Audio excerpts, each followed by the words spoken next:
I'm going to call, I can't even see what time it is on that monitor. I call this meeting to order at 7:01 p.m. Please rise for the Pledge of Allegiance as you can.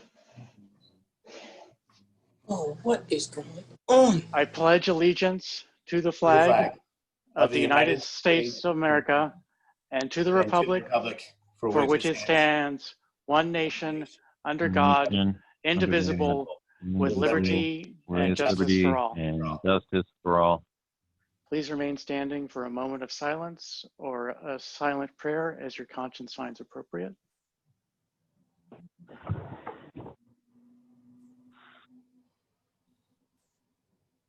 Thank you. Please be seated.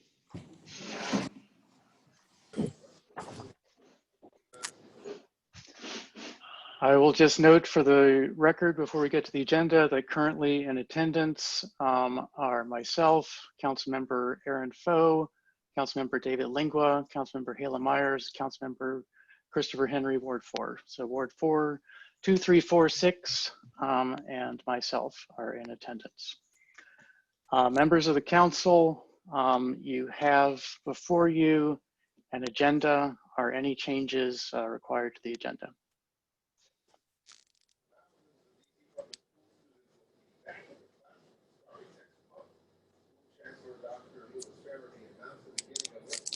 That I see, Mr. Mayor.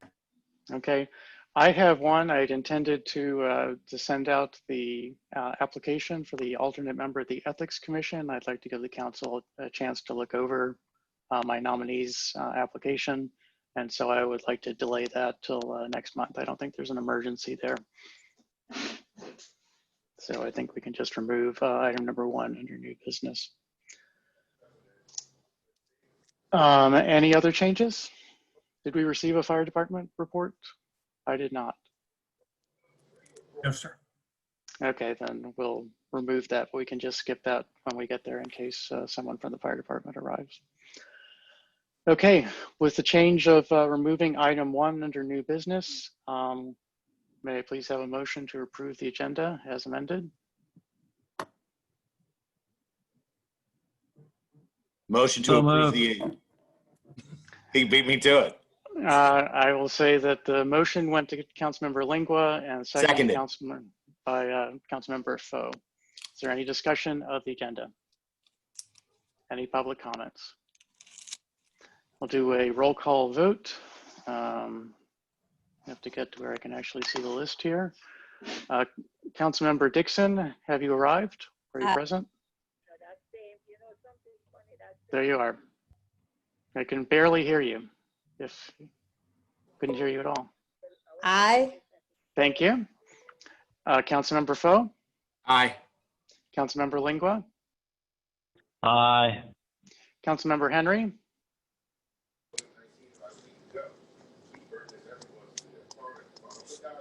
Councilmember Henry, do you vote aye on the agenda or nay or abstain?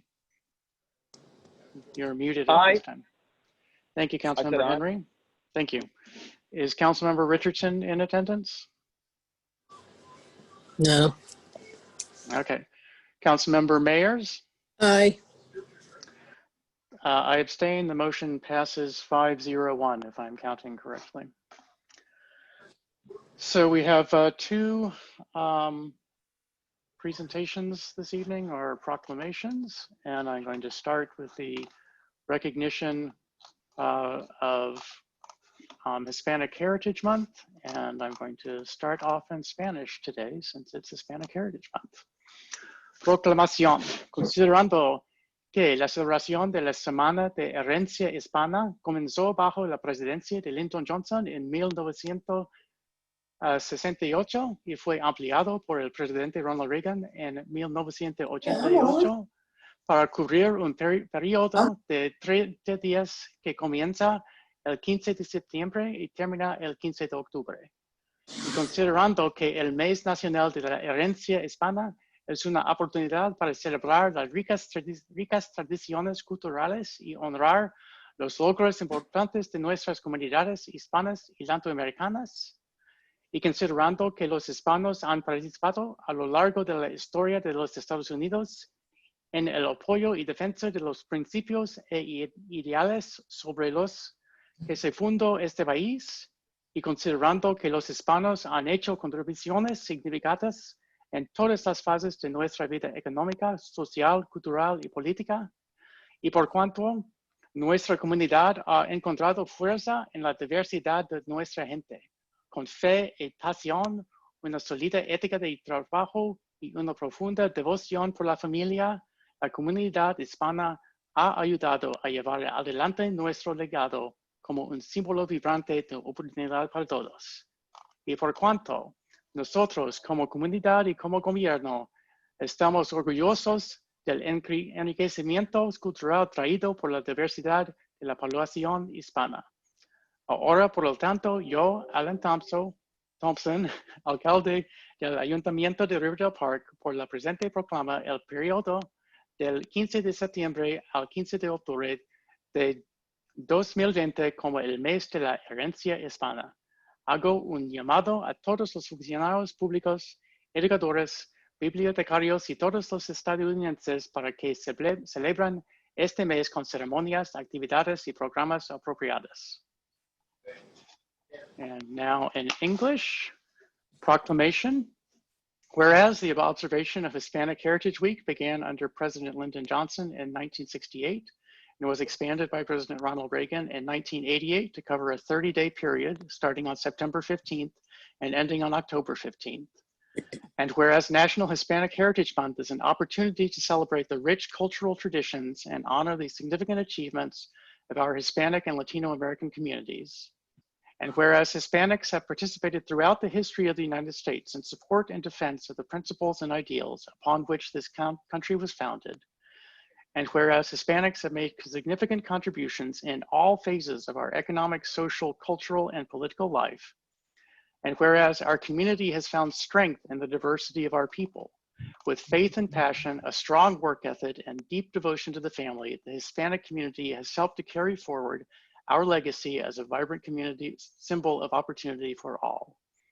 And whereas we, as a community and as a government, are proud of the cultural enrichment brought by the diversity of the Hispanic population, now therefore I, Alan Thompson, Mayor of the Town of Riverdale Park, Town Council of Riverdale Park, hereby proclaim the period from September 15th to October 15th, 2020 as Hispanic Heritage Month.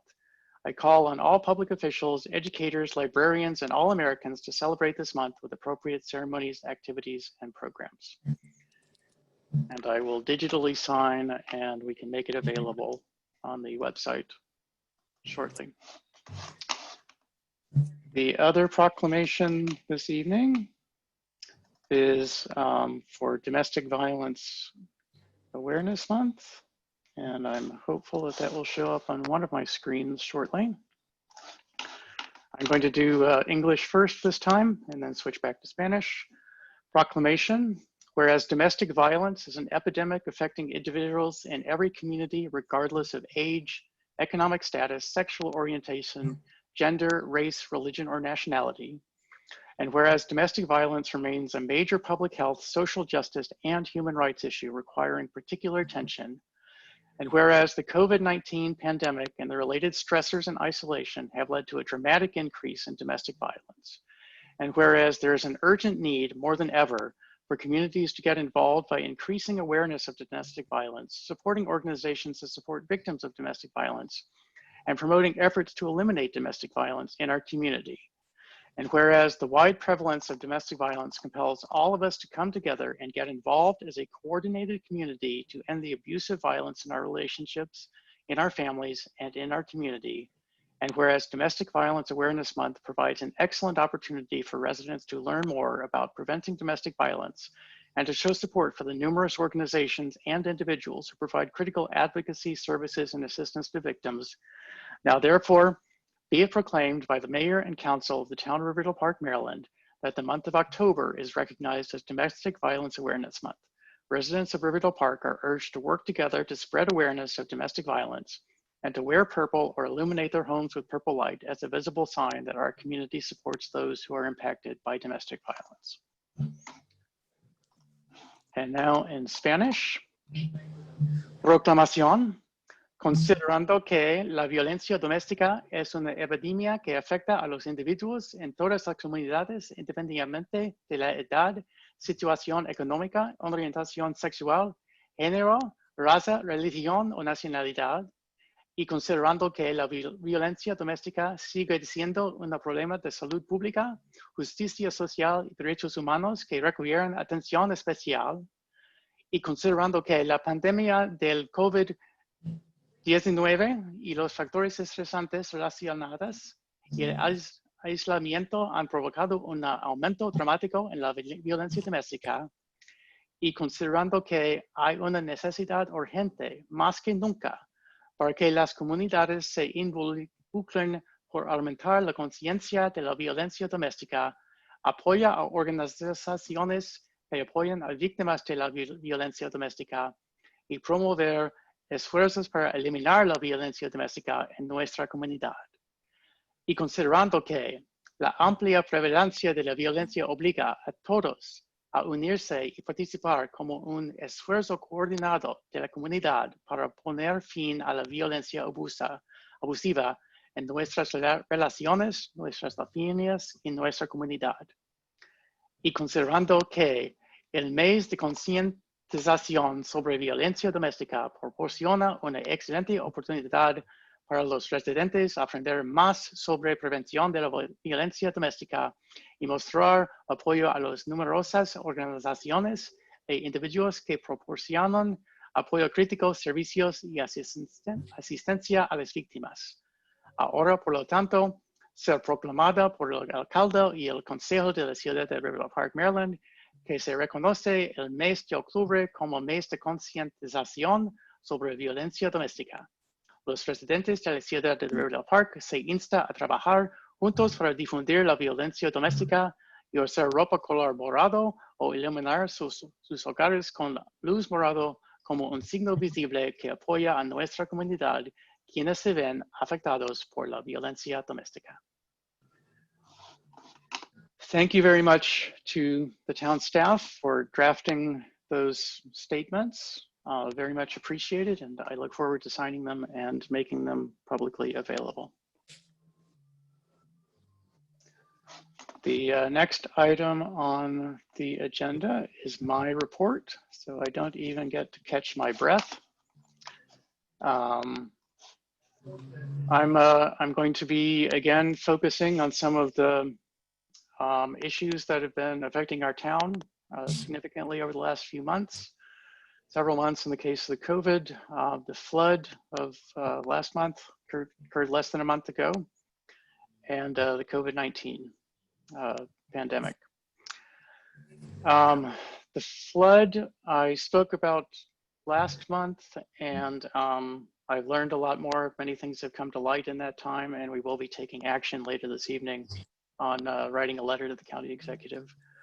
So the flood is all about sources of water, storage of water, and drains for water. And I discussed all of these in the Town Crier article, the sources being the upstream paved surfaces, impermeable surfaces, particular places like Northwestern High School and the mall at Prince George's, which have large impermeable areas and not a lot of stormwater control. The storage, so things like the 9 Pond project, which is coming online, is going to hopefully be constructed shortly, start construction shortly. And then the drains, which are the stormwater management drains, the Wells Run that we see, the Edmonston pumping station at the south end of Taylor Road in town, and the Anacostia River itself. And it's the imbalance between all of these that leads to flooding. And so I went over this and extensively in my Town Crier article, and I have some corrections and updates to that article that I'd like to go over now. One of them is that I had reviewed the multi-hundred-page stormwater management site from the KFRIT study of that, about the 2015 study. And I had come to the conclusion that there was an approximately 100 cubic foot per second excess ejection of stormwater from the site compared to pre-development, and after going over it with the stormwater engineers, then that number is actually 0. It's actually just given the timing, it's actually slightly less than 0. So there's maybe 10 cubic feet per second less coming off the site than there was pre-development. And I also confirmed with the stormwater engineers that there is a deficit in stormwater management on Wells Run in that area. And that occurs at the underpass underneath the CSX railroad tracks. And the deficit there is 1,000 cubic feet per second. So approximately 2,400 cubic feet per second can come into town over Baltimore, over and under Baltimore Avenue, where Wells Run crosses from University Park, and only 1,300 can go underneath that underpass. And so that means that the neighborhood collects 1,000 cubic feet per second. And 1,000 cubic feet is a lot of water. It's you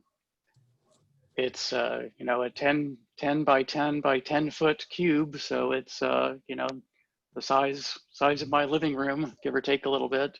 And that's every second that's passing through and building up in that neighborhood. So some of the things that I learned also since I wrote that article is that the K-Fritz project has a stormwater management pond on the southeast corner. And I thought that that pond had been designed to the 100-year flood, to control a 100-year flood. In fact, just because of some accidents of how they were routing water and the size of pipes and utilities they had to work around, it actually exceeds. It's more like a 200 or 300 year. And in the 500-year flood that we had on September 10th, then its capacity and its mitigation was not exceeded. So in fact, it is a very good stormwater management system. Also about the K-Fritz project, in their calculation, they were not allowed to include the permeable pavement that they use, and that allows for additional on-site retention. And the permeable pavement absorbs enough water that it more or less converts a 500-year flood into a 100-year flood. So when they say they have to meet a certain standard to control a 100-year flood, in fact, because of the permeable pavement that they were not allowed to include in that, they are actually controlling a 500-year flood, which is what we had. And last but not least, in my Town Crier article and in discussions I've had, there's been a lot of discussions about the 9 Pond project, which is far upstream. It's on the other side of Adelphi Road. And I confirmed also with the stormwater engineers and in fact, some of the county engineers who are working on that project, that the 9 Pond project will reduce the incoming water into Wells Run at that point by about 500 cubic feet per second. So about half of the deficit that we have downstream. That's sort of the best I think that we can expect to get out of it. It might actually be a little bit worse than that just because of that water being held there might allow water from another branch to come in. But that's a sizable fraction of the problem that we had, and it's at least a good start. And we are, and it's speaking with Councilmember Glaros late last week. She said that construction on that project could start as early as next spring. And I would like to do that. And I think that we as the council need to keep the pressure up on the county government to fast track that project and get it going as quickly as possible. And I will put off discussion of flooding in the other areas of town until we get to the letter, which is later on in the agenda this evening. Next, I'm going to go to COVID. And just again, in my Town Crier article, I discussed briefly a few things. I'm looking forward to some information becoming available about the vaccines that are in clinical trials right now. That information should be coming out sometime in December. There are currently 9 different vaccines that are in phase 3 trials. Those are trials to test the effectiveness of the vaccine in protecting people against infection. And there are 3 different techniques in those vaccines that are being tested. And that's good news because it means that even if 1 or 2 don't work out, then we still have a variety of techniques. There's a good chance we're going to have a functional vaccine that's comes out of testing in December. They're just waiting for the number of cases between those who got the vaccine and those who got the placebo to provide enough statistics that they can prove that the vaccine is actually effective. And those results will be coming in December, according to the experts in the field. And so until December, and until whatever time the vaccines are available to us after December, which could be months before they are available to the general public, then we need to wear masks, continue to wear masks. We need to distance from others by at least 6 feet. We need to stay out of poorly ventilated indoor spaces, particularly crowded indoor spaces like bars and restaurants that aren't well ventilated and have a lot of people in them. And last but not least, I encourage everyone to get their flu shot. I got mine a couple of weeks ago. I walked into the Walgreens over on Baltimore Avenue and was able to be in and out in less than 10 minutes. And my insurance picked up the entire cost. All I needed was my insurance card and a mask, which you're required to wear in the pharmacy, of course, and was able to get my shot. And yeah, my arm was sore for a couple of days, but I feel good knowing that about this time, I'm pretty well protected against the flu. And so that will help me not add any additional burden to the medical system should I be exposed to the flu, because I'm much less likely to get the flu. So last but not least, since this is, I guess we still have a few meetings, is that voting in general election is coming up shortly. There is a deadline, I believe, of October 13th to register, October 20th to request a mail-in ballot, and the election is on November 3rd. I am suggesting, I believe many other people are suggesting, that if at all possible, you get the mail-in ballot. And if you have the means to do so, there are drop-off locations. The 3 closest ones are in College Park at the University of Maryland, 8500 Paint Branch Parkway. Forget the name of the center up there. Someone will certainly know that. There's one at Parkdale High School, and there's one at Northwestern High School. And I recommend people drop it there just so you know that it will be more likely to get delivered, not be lost in the mail. And that concludes my report for this evening.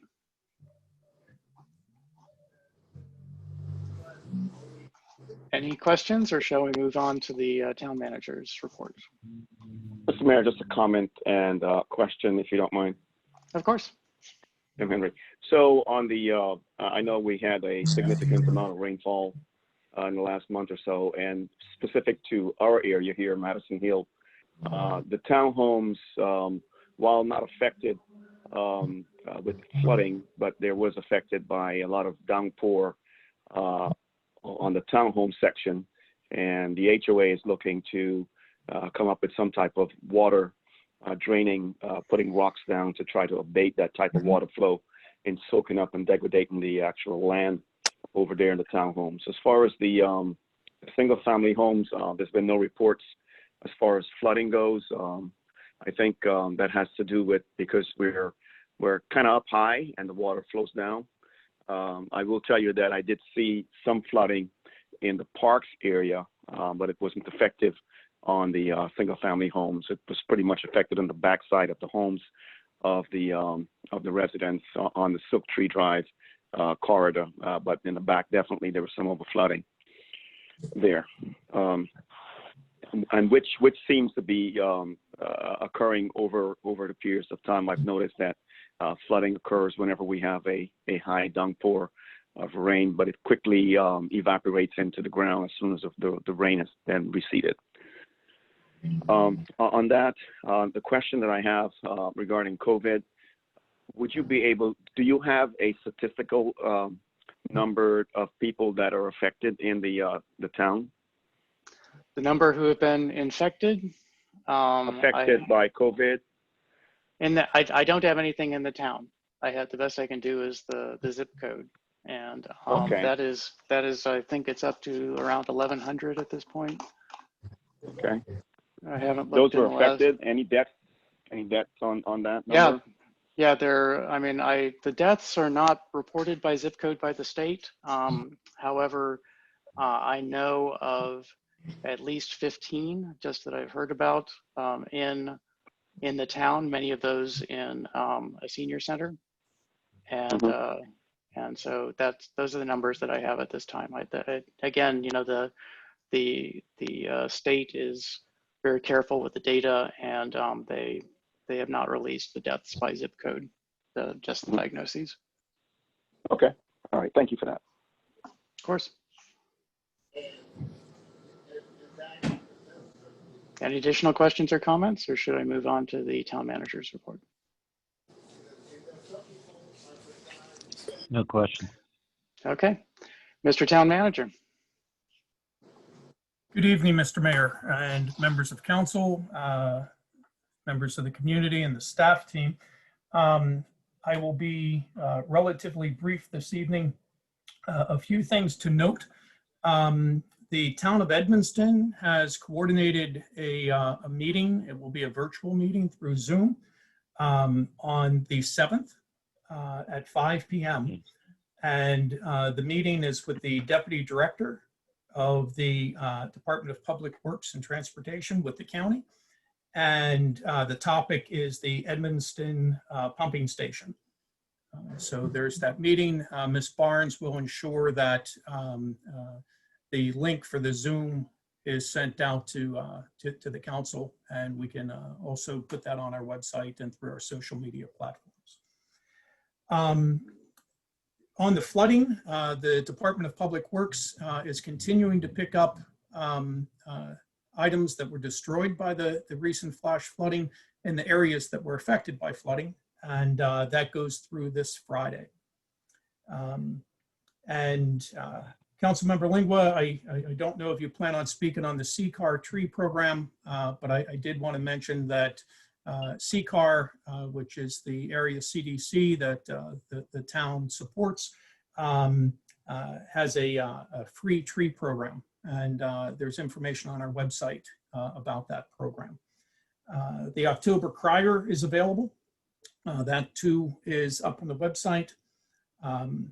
Staff are continuing to monitor our finances very closely. As the mayor and council know, we're now presenting reports at both work sessions and at regular legislative meetings. And you'll hear from Mr. Jones shortly that so far into this year, we're watching our revenue real close, we're watching our expenditures, and so far we're doing pretty well. The last thing I have is that it's official now that the census deadline has been continued until the end of the month. There had been a court case out of California. Ryan's been monitoring this along with our support team, and he reported earlier today that it's now official. The census is pushing out the information as well, that it's continued to the end of the month. And that's all I have for my report, sir. Thank you, Mr. Town Manager. Do you want to move on to the finance report, or are there questions for the town manager? Mr. Mayor, if I may. Yes.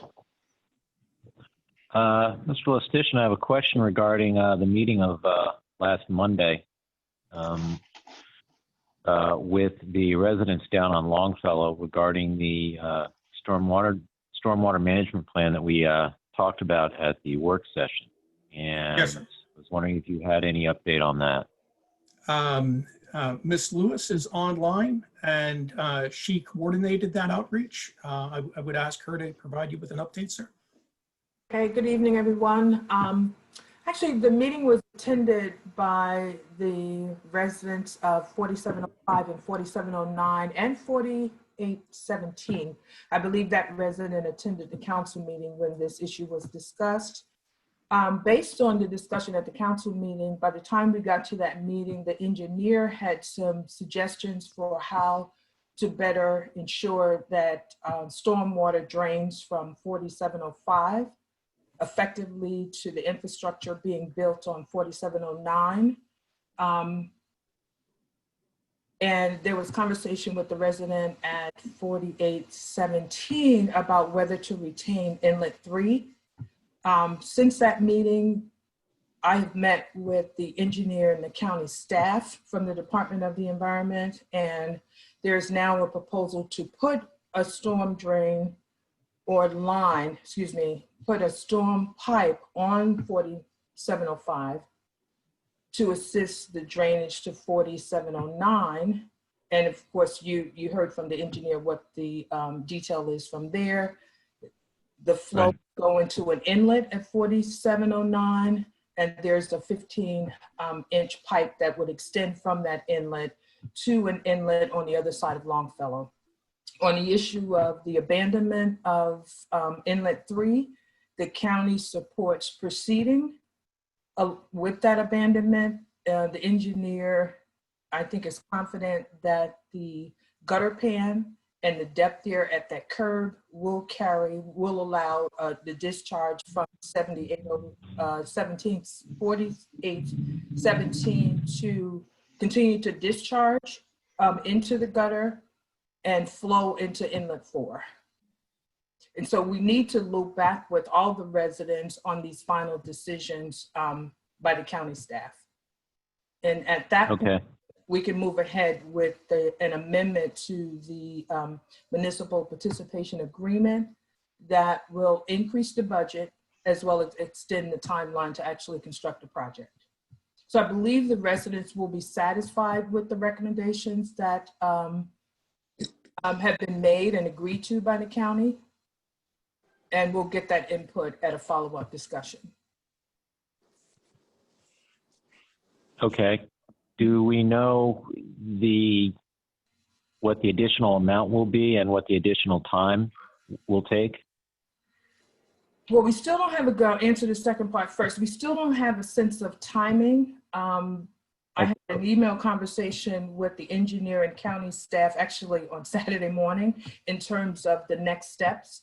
And we think we can conclude them. It's finalizing the revised design, finalizing the cost estimate. Now that we know where the county staff stands on the new design, and packaging all of that and turning it over to the county staff, I would say by the middle of November.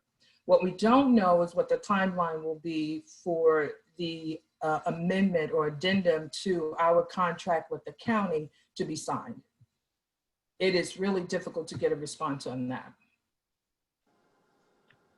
Okay.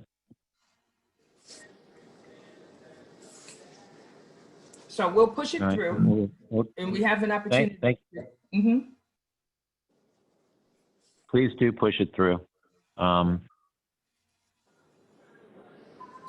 So one of the residents did reach out to Ms. Galeros following the meeting and expressing her support with what's being recommended on her property and the importance of the county funding the construction. So I think the resident assists with that heavy lift as well, getting it through the county's process. Okay. Thank you. Thank you. Are there additional questions? I do have a question, Mr. Mayor, for the TM. Yes. And the question is, I know there's been a work stoppage for Hensel Phelps, the Purple Line. I was wondering if town manager can comment or shed some light as far as what is the current status on the Purple Line, as far as where we are, what's the expectation, where we are financially in reconciling the amount to bring that project back online. Thank you. In terms of the overall project, so there has been a stoppage. There's going to be a demobilization. County Council Member Galeros has had conversations with state officials, and her office will be coordinating a tour of the various work sites. And the town is working to ensure that we have advance notice of when that tour will occur.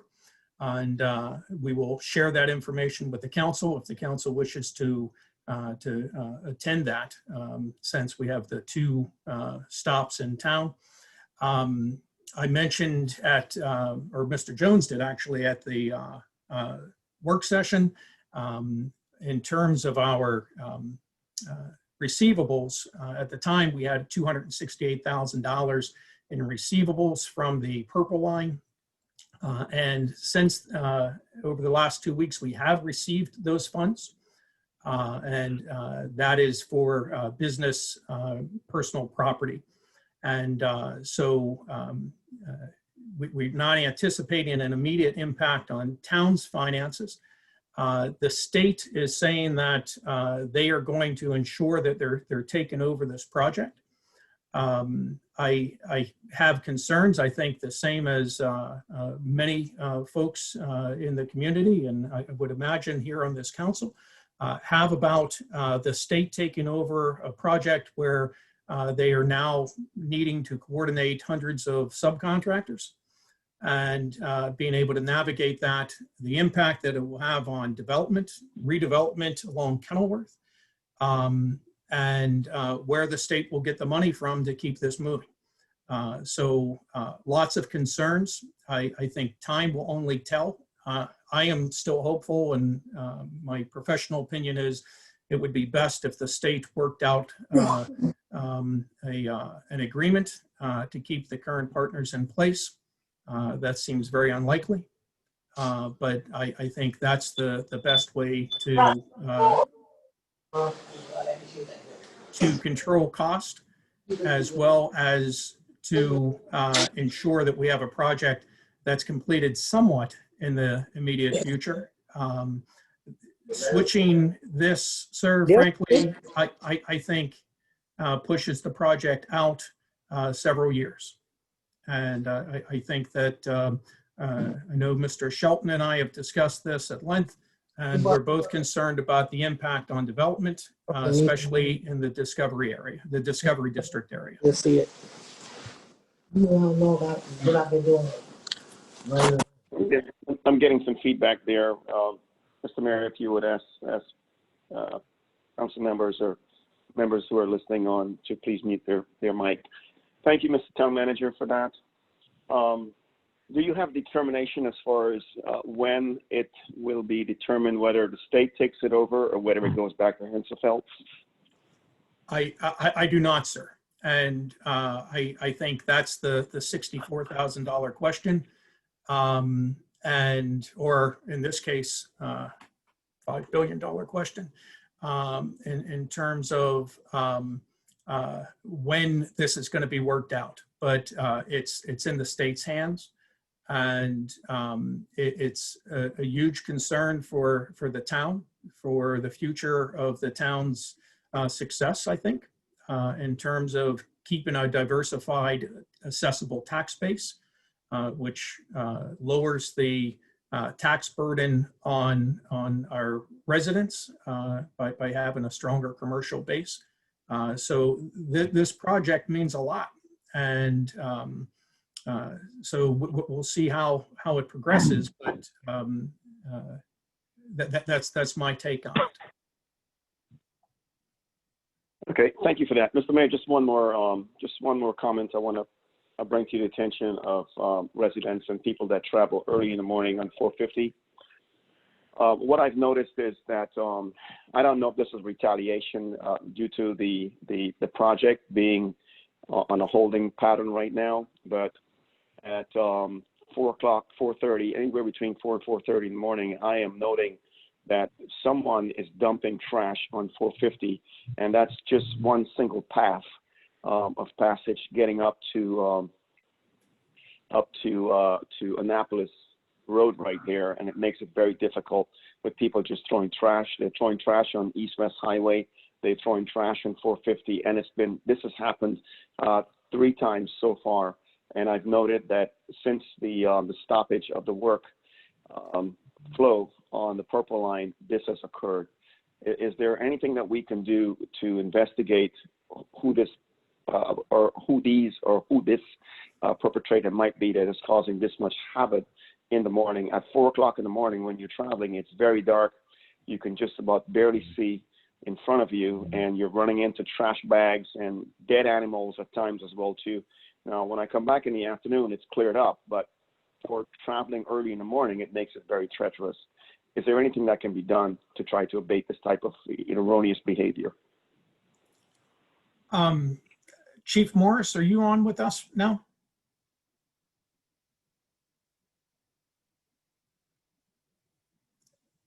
I show his name there.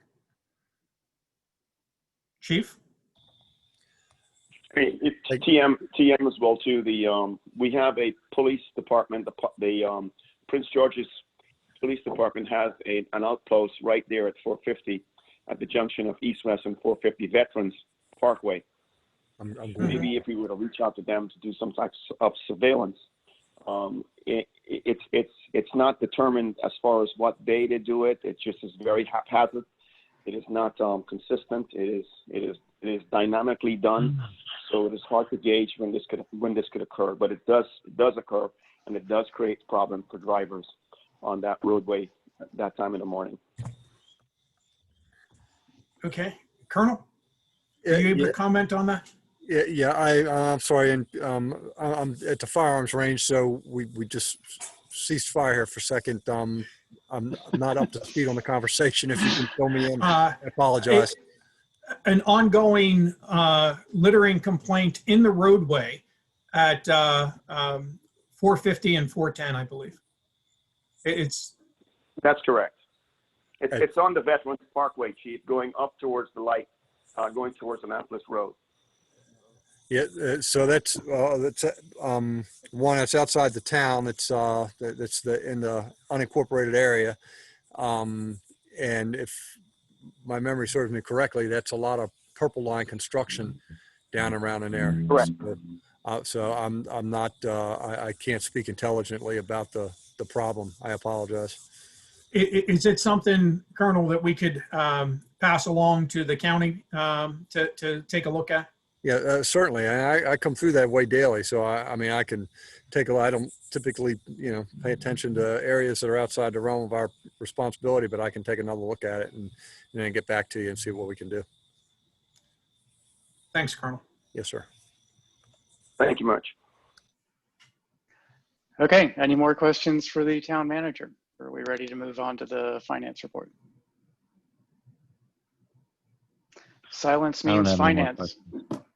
Let's go, finance. Good evening, Mayor and Council.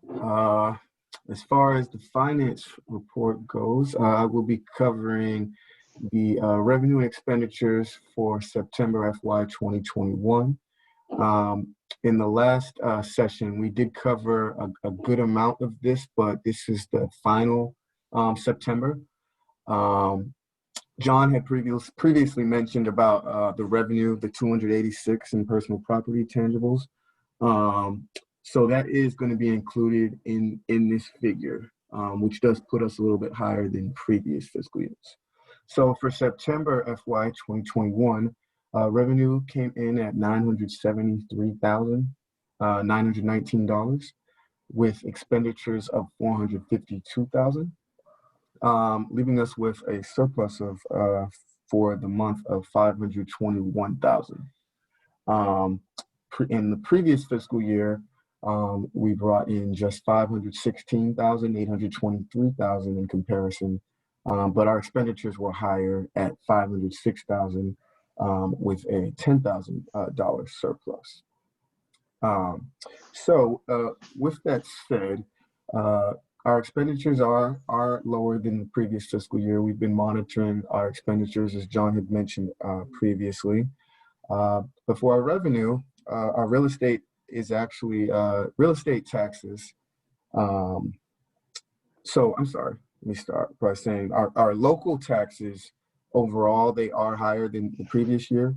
For our local taxes, that consists of the real estate taxes, personal property, local income taxes, and operating taxes.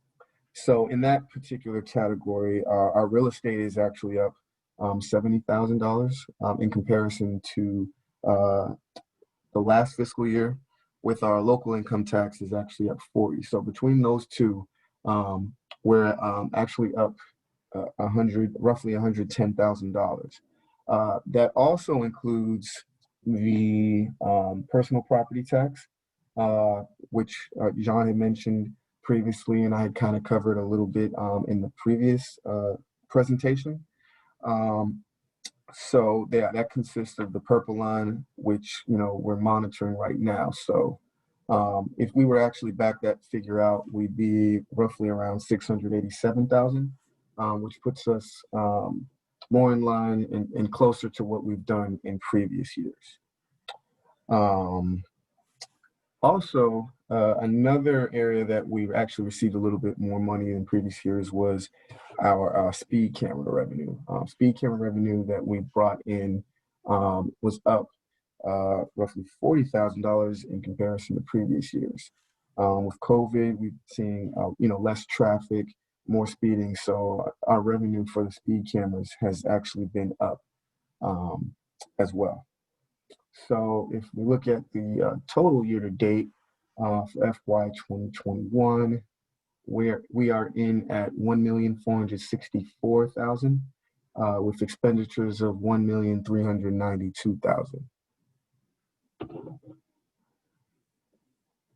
And that leaves us with a surplus of 71,000. But again, if we take out that $286,000 in personal property tangibles, that will have us at 1,178,000, which actually has us a little bit less than where we were in the previous year, and less than where we were in FY 2019 as well. And if I can just add on to there. So we have received the Purple Line money. The concern is Correct. That they file an amended return with the state. So if they file an amended return with the state, then we may have to issue a refund or a partial refund. That's the caution that Mr. Jones is expressing over that 268,000. Mm-hmm.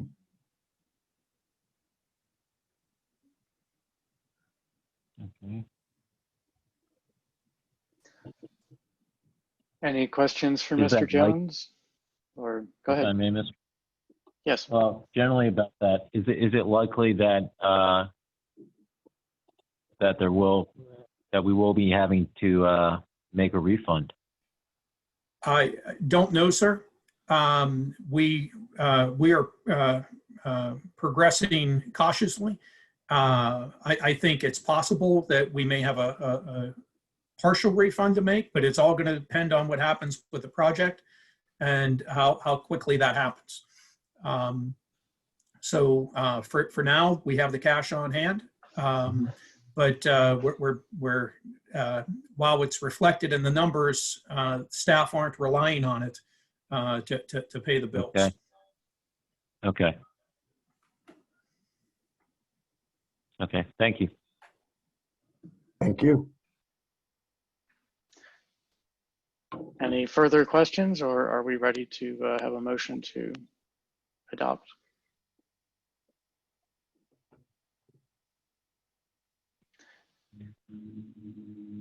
Mr. Vice Mayor, are you prepared to make a motion to adopt the finance report subject to audit? Yes, I am. I just thought I'd give everyone a fair chance. They wanted to chime in.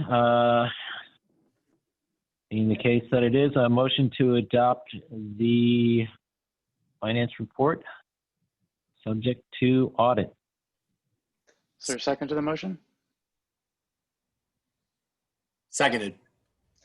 Motion by Councilmember Linga, seconded by Councilmember Foe. Is there any discussion of this motion? Any public comments or questions? I'll do a roll call vote, starting at Ward 1. Ward 1, Councilmember Dixon. Ward 2, Councilmember Foe. Aye. Ward 3, Councilmember Lingua. Aye. Ward 4, Councilmember Henry. I abstain. Thank you. Has Councilmember Richardson arrived, or is she still missing? Still absent. Councilmember Mayers. Councilmember Mayers, I believe you're muted. Can you hear me, Mayor? Yes. I'm here, and so is Councilman Richardson. Trying to get used to this new phone. Okay. It muted up. Councilmember, I figured out how to get it on muted. okay. Councilmember Richardson, what was your vote on the motion to adopt the finance report? Abstain. Thank you. Councilmember Mayers? Aye. So I abstain, which makes the tally be 403. Motion passes. So let's move on the agenda. I need to clear a few windows out here.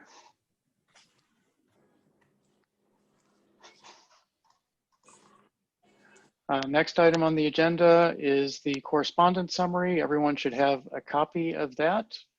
Are there any motions coming from correspondence, or shall we move on? Has fire department representative arrived at the meeting? I don't believe so. It does not appear that way, sir. Thank you. So let's move on to council committees and ward reports. Start with Councilmember Dixon, Ward 1.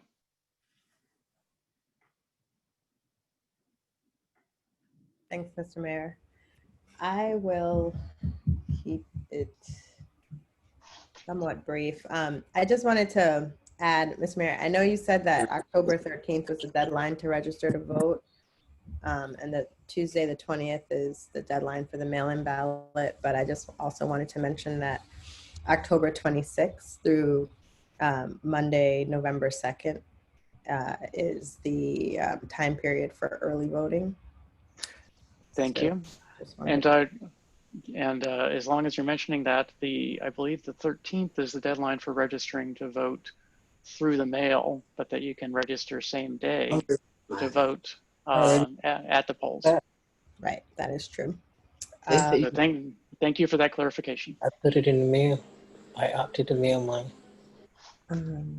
Councilmember Mayers, if you could be careful to not speak, your voice gets picked up and we can't hear the other council members. I also just wanted to mention 2 other Ward 1 related incidents that the mayor and I met with Ward 1 residents and answered questions related to the recent flooding. I guess that was a week ago, 2 Saturdays ago. So I just wanted to encourage the residents who've experienced flooding to contact me or town manager, the mayor, all just so that we're all in the loop.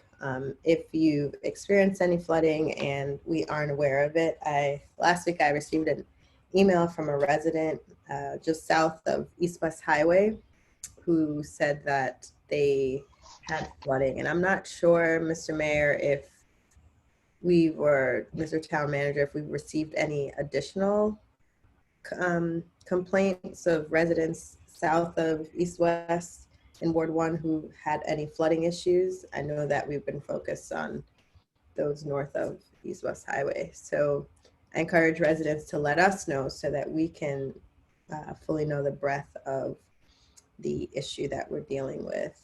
And the only other thing I wanted to raise was, my days are getting mixed up, or weeks, but maybe a meeting ago or 2 meetings ago, Mr. Mayor, you mentioned the complaints of the odor coming from Chambers. And I also wanted to just encourage residents, as you mentioned at that meeting, if they aren't filing official complaints with the Board of Morticians, we still don't know exactly how we're going to address the problem or who we should direct the concern to. But I encourage residents, I've had complaints from Hyattsville residents, it doesn't have to be a Riverdale Park resident, to file an official complaint with the Board of Morticians so that can get on their radar that there is a foul odor and smoke at times coming from the establishment. And I know I had one other thing I can't remember right now, so I will leave it there. Thank you, Councilmember. I'll note that at least one of the residents reported that they had filed a complaint with the Board of Morticians, and they were supposed to meet today the board Yes, sir. board was going to meet today, and so we may hear in a couple of days what the outcome of that was. And I'll let you know if I hear anything before you do. Okay, thanks. Okay, I'll move on to Councilmember Foe, Ward 2. Good evening, everyone. It's like I always say to my students, it's good to share this space with you. I hope you and your families are doing well.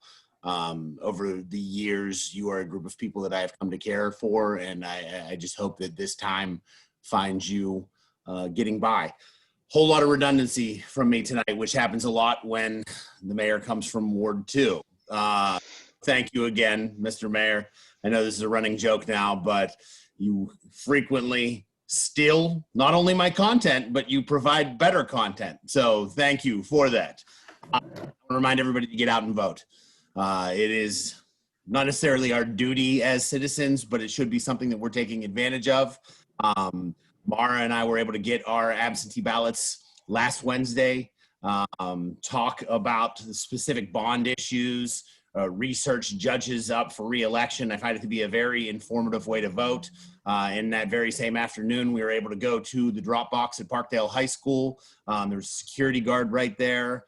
It was really a tremendous look at a different way of voting than we have in the past. I want to reiterate Mayor Thompson's call to get a flu shot. Working in schools, having a sister that is back in person who is going to take a COVID-19 test tomorrow. We need to be vigilant about our own health and those residents around us, right? I mean, I think if anything this last week has taught us anyone is capable of contracting this disease. And as we enter into a season when we'll be pushed indoors, I think the expectations are that these numbers could increase. So we need to be vigilant in applying safety as we maneuver throughout our communities. I also want to reiterate what Councilwoman Dixon said. It is important for us to be paying attention right now to the Nine Pond Project, to report incident flooding.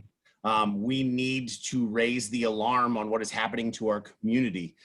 So please, if you've experienced any flooding at all, any damage, any loss of property, please report that to myself, another council member, town staff, because we need that information to move forward with resounding evidence. Last but not least, I would like to say, you know, as we head into this colder season, make sure that you're still committing to supporting local businesses if you are capable. They have put a lot of faith and trust in our area, and they are facing unprecedented economic trials right now. I saw today that a venue that I've attended musical events, the U Street Music Hall, is closing its doors for good. And what makes the DMV such a vibrant area is certainly struggling right now, and we need to not only get out and get outside of Riverdale Park, go to those places you love in Hyattsville or even the district or Northern Virginia where I work. If you are capable, please spend your dollars wisely and support local businesses so that when we bounce back from this, it still resembles a community that we love. And with that, I have nothing else. Well said, Councilmember. Well said. Thank you. Councilmember Lingua, Ward 3. Thank you very much, Mr. Mayor. Good evening to everyone. Excuse me. Virtually attending this evening. And yes, Mr. Lestitian, you did kind of steal a little bit of the thunder regarding the Go Green program for the Central Kenilworth Avenue CDC, which, by the way, will be meeting tomorrow evening, starting at 5:30 p.m. That is virtually, which I can make available or forward to town staff the information for those who would like to join via Zoom. Regarding the Go Green program, the goal this year is to get, or for this fall, is to get 300 trees planted. Right now, only 46 trees have been identified for planting, and this includes dead tree replants.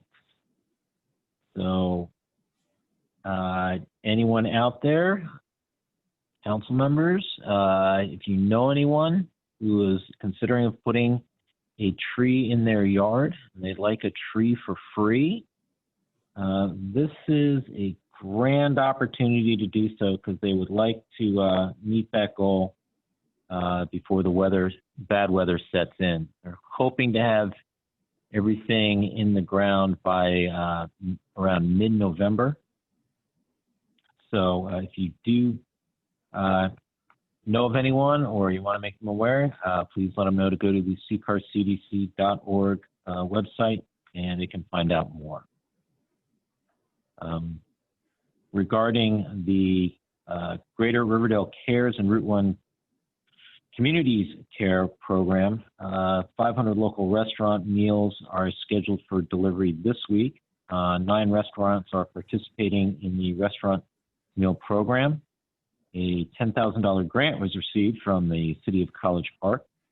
The GoFundMe is now at $55,174. That is with 426 donors, 417 followers, and 818 shares. The goal on the GoFundMe event or site is reset to $100,000. And the restaurant program has been expanded to include University Park, College Park, and Hyattsville. And at this, let me add with that there were 2,000 less boxes of produce in our communities. And this is due to there being no grant award from USDA in their grant cycle number 3. Brighter Bites has been delivering to Riverdale Elementary and Deacon Heights Elementary School. At this point, I'd like to bring up something, my phone call I received about a week ago from former Ward 1 council member for University Park, David Broche. And he called me and asked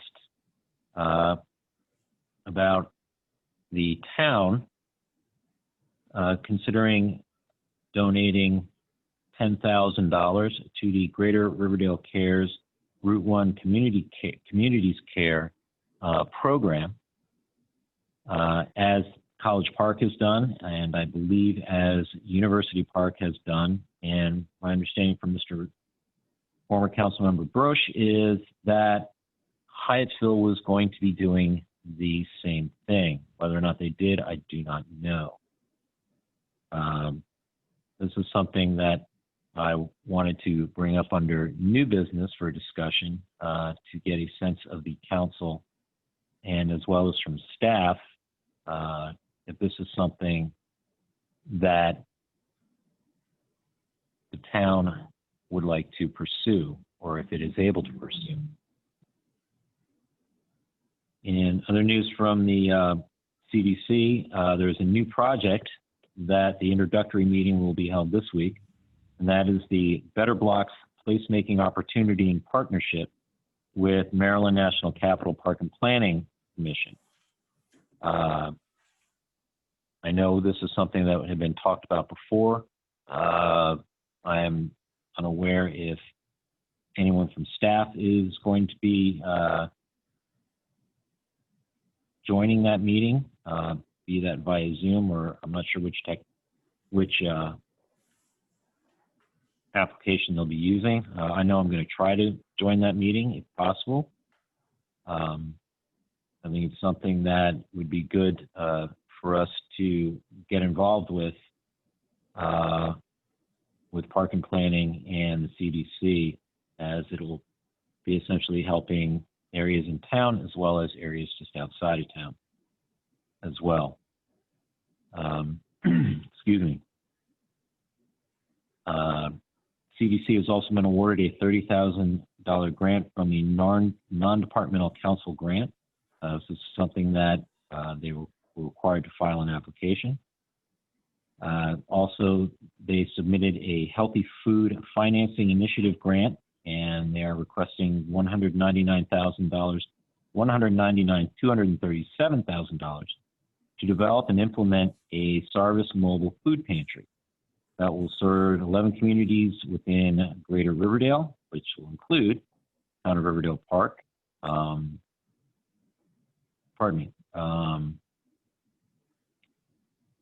was reading that wrong. They'll be reserved within Riverdale, Greater Riverdale. And then she is mentioned here is about how we have operating the farmers market. Partners in this will be the University of Maryland School of Architecture, Community Studio, Professor Ronit Eisenbach, Neighborhood Development Center with Ali O'Neill, and Eco City Farm with Margaret Morgan Hubbard, as well as Dreaming Out Loud, which is a collaborative of Black farmers, the Christian Life Center, and Open Works, based in Baltimore. Regarding the Kaiser Permanente place-based initiative, the $80,000 grant was awarded. It is the Together for Health and Wellness through targeted block outreach and engagement in the Latinx Hispanic communities in Greater Riverdale. Alejandra Perez Velasquez is the field outreach coordinator. Ruby Stemmel is proposed for development of strategy.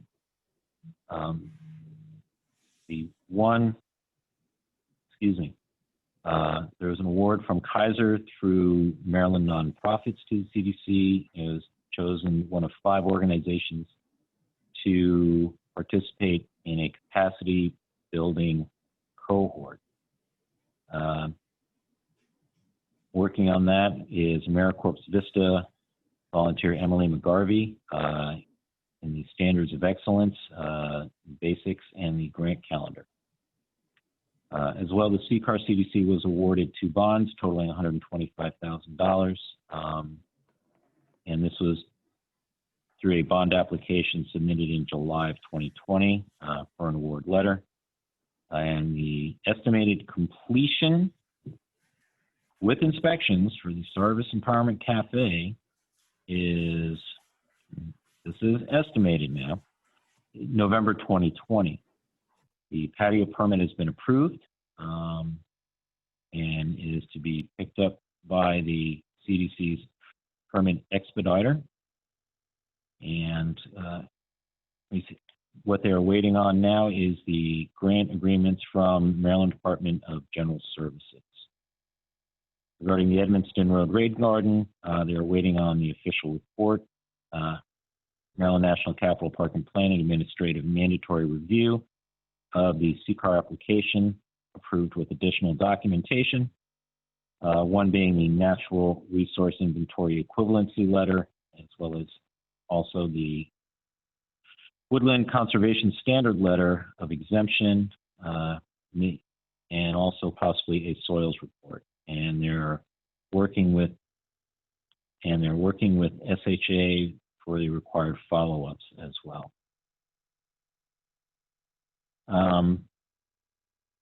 Regarding the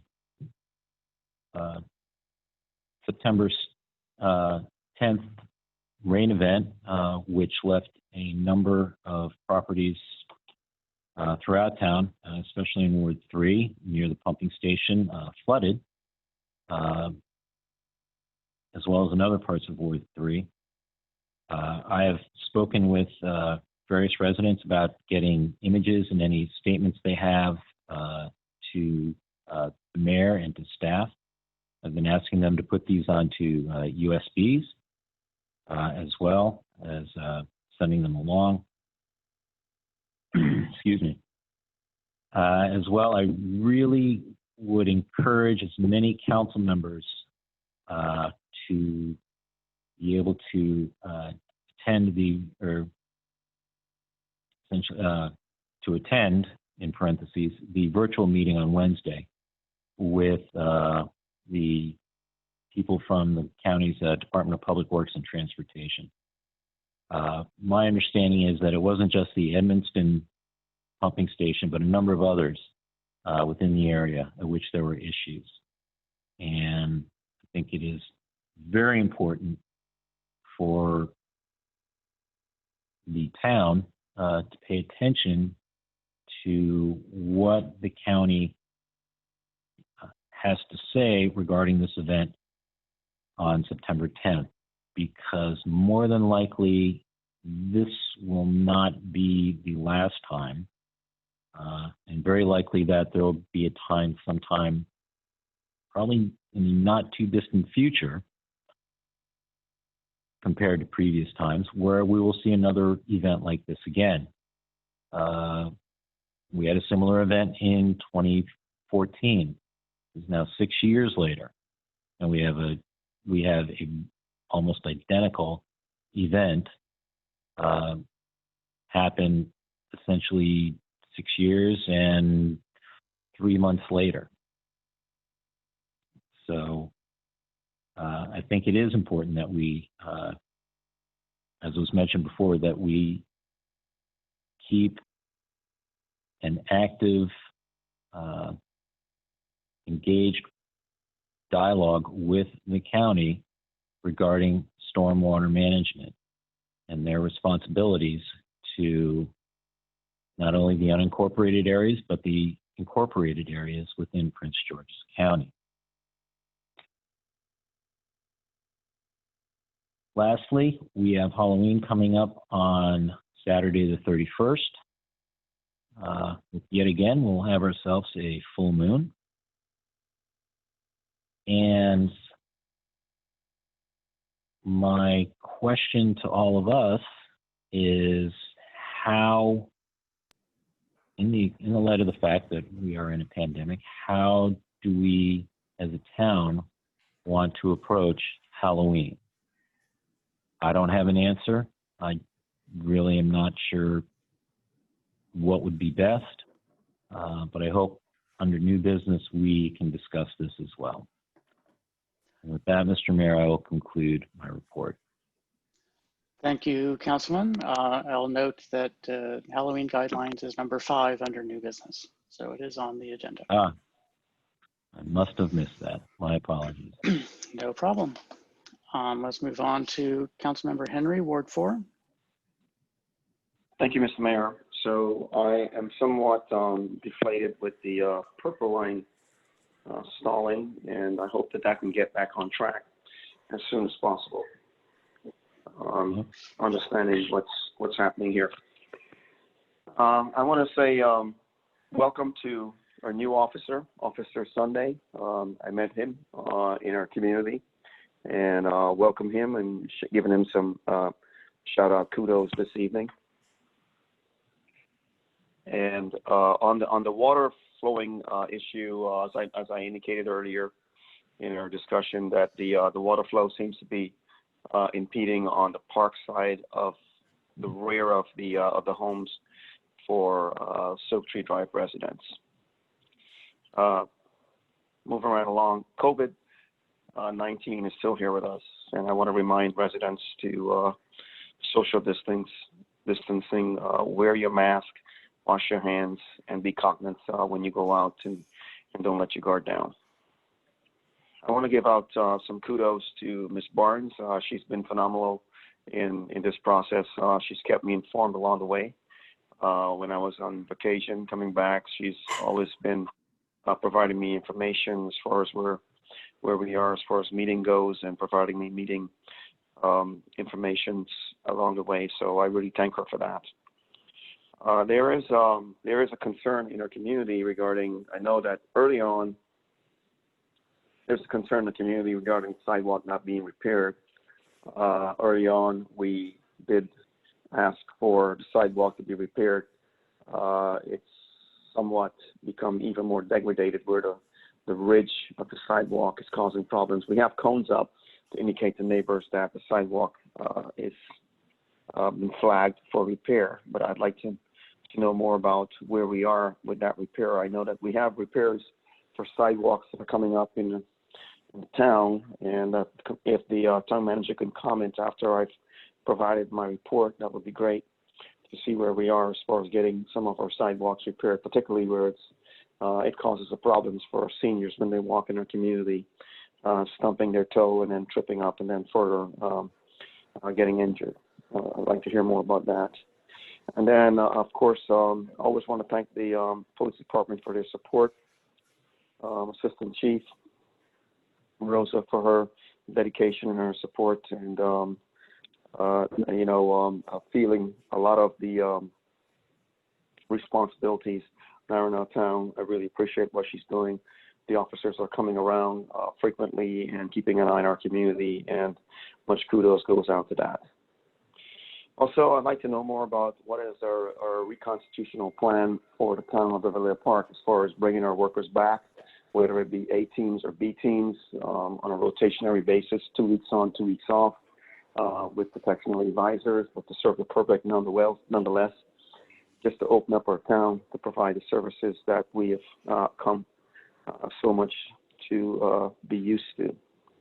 So those are my comments and concerns going forward for our town, so that we can resume back to some type of normalcy in this climate of a pandemic.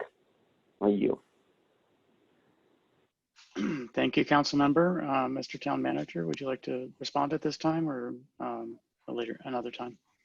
I think I can address most of the concerns, and forgive me, sir, if I miss some. Please remind me. So on the sidewalks, we have a number of repairs that need done throughout the town, and we are working to coordinate those with the road repairs that we also need to make. So we have sections of missing or broken sidewalks, in addition to the conditions in your neighborhood, sir, as well as we have some failed patches and roadways and that. Ms. Lewis is working with our one on-call engineer. We hope to be able to have that work start yet this fall, winter season, depending on weather. And so those sidewalks will be replaced when we're repairing and replacing the others as well. In terms of our reopening, pardon, sir? I said thank you for the report on the sidewalks. In terms of reopening, Ms. Barnes, is our plan on the website? I believe you'll find a one-page document outlining our phases for reopening. We are following the county in terms of not reopening the non-essential offices any sooner than the county is, since they have a health officer, and we're following their lead. In terms of staff in the offices, there's a staff member there every day of the week at different times of day. We're only having one person in the office at a time. We're currently not conducting in-person essential services or non-essential services. I know I was there yesterday, and we had our intern Siraj there yesterday as well, doing some work. Our office configuration makes distancing difficult, especially with the front office, the configuration of that. One of the things that the staff team's working on, and we had hoped to have on the agenda tonight, but timing was such that we were unable to get everything configured, and that is for the replacement of the rooftop units. The replacement of the rooftop units, the HVAC system, will allow for, and that's part of the municipal center project, but that will allow for better filtration as well as air intake and number of air exchanges, plus the bid required that the contractors provide a UVC, so it's an ultraviolet light in the ductwork that would, in many opinions of building professionals and medical professionals, will kill the novel coronavirus. So I think once we have that, that will give better peace of mind to staff. If you look on the website, Ms. Barnes has the link up on the screen now, sir. I don't know if you're able to see that, but it shows what our phases are. I will say that the county updated their plan, and their plan is more reflective of our plan than ours is of theirs in terms of how we plan on expanding in-person services. And again, we're following the county's lead. Okay, so I got it. I'm not going to be able to get to that to your plan right now for your reconstitution. But did you mean yesterday, or did you mean Friday, as far as you being in the office and your staff being in the office? I was there yesterday, and so was our intern. Being Sunday. Yes, sir. Amazing. Very good. Thank you. And I will give a shout out, if I may, sir, if I can use a moment of your time, to the staff leadership team. It's my observation that every member of the leadership team is working 7 days a week. There is no weekend. There's no morning. There's no evening. It's work. Ms. Lewis and I will start our conversations early. Ms. Barnes and I, we have our conversations late. But the town's very blessed to have the leadership team that it has, as well as the whole staff team. But everybody's working every day of the week, sir. And I think we've managed to find a way to deliver services, albeit in different ways. And some of those things means that the leadership team then has to work extra hours to make sure we're able to follow up. Well, that is commendable, Mr. Mayor. That needs to be, so duly noted. I think, but you need to get some breaks in there as well too, TM. I appreciate your diligencies and your efforts and your dedication to cause and mission. 7 days a week, there needs to be some pause in there for your safety and for your health, your physical and mental health, and for your family to get some time to spend with you as well too. So I would ask that, while you press forward with the mission, and you press forward with with your diligency, that you be mindful of your own health and your staff health as well too going forward, sir. I appreciate that, sir. And actually, I'm reminding the team all the time to do as I say and not as I do in that regard. And so and I think they'll tell you the same. So it's something that we do need to take time so we don't burn out. But the whole team's been full speed ahead since this crisis began. And were there were there other things, sir, that I missed? No, you did not miss anything. I would just reemphasize that please get some R&R in between there. 7 days a week. That's not our constitution. We work 5 days a week. We get 2 days worth of rest. And I know when we work remotely, we tend to work more. We tend to work a lot harder than when we're actually in the office. And please reiterate that to yourself and to your team that you need to get some rest in between. Otherwise, we'll all be burnt out, and then if we all get burnt out, then we got nobody left standing. So please be mindful of that. Much respect, though. Much respect to you and your team. Okay, much respect. Thank you for that, sir. That means a lot. Yes, sir. Before we go on, I will confirm that I received communications from town staff at all times of day and night. I know that they're working very hard. The leadership team in particular, I've received communications as the town manager said, early in the morning to late at night. And I really appreciate it. And I'm not allowed to give any direction to anyone except the town manager. And I do very often encourage him to take some time off and take a few days off and relax. And I've taken to scheduling my emails to him, which I send sometimes at 1 o'clock or 2 o'clock in the morning so that they don't arrive while he's asleep. They'll arrive more at 7 or 8 o'clock in the morning to try to let him get a little bit more sleep. But I do agree that the leadership team and all the town staff have been putting in an immense effort. And we on the council, I'll speak for the rest of the council and say we appreciate that effort and thank you all. Okay, let's move on to Ward 5, Councilmember Richardson. Do you have a report this month? Hey, Mayor, welcome. I'm back. I've been back and forth to Richmond for Riverdale to Richmond. Well, Park Tanglewood, they have not did the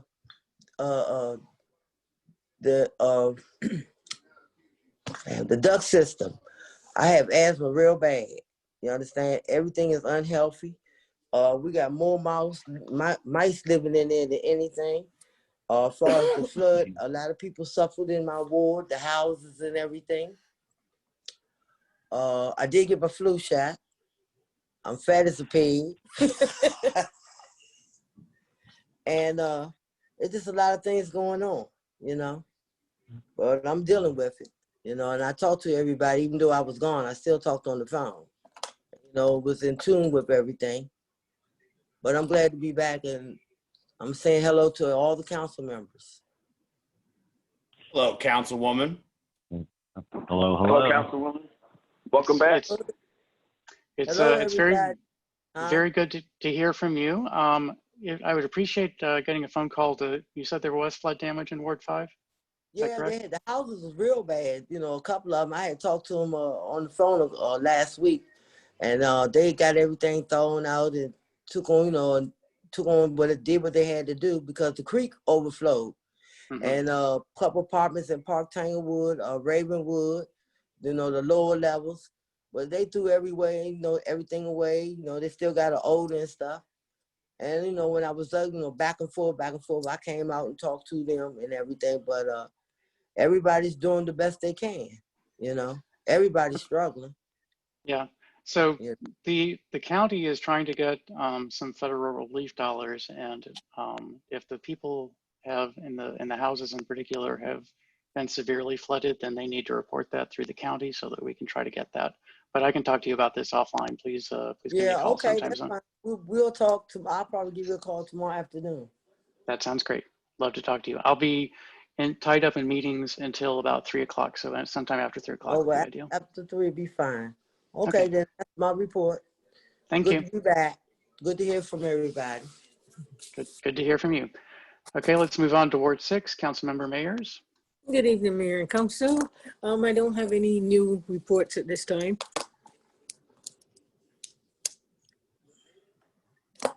Okay, very good. Let's move on then to public comments on non-agenda items and consent agenda items. Are there any public comments?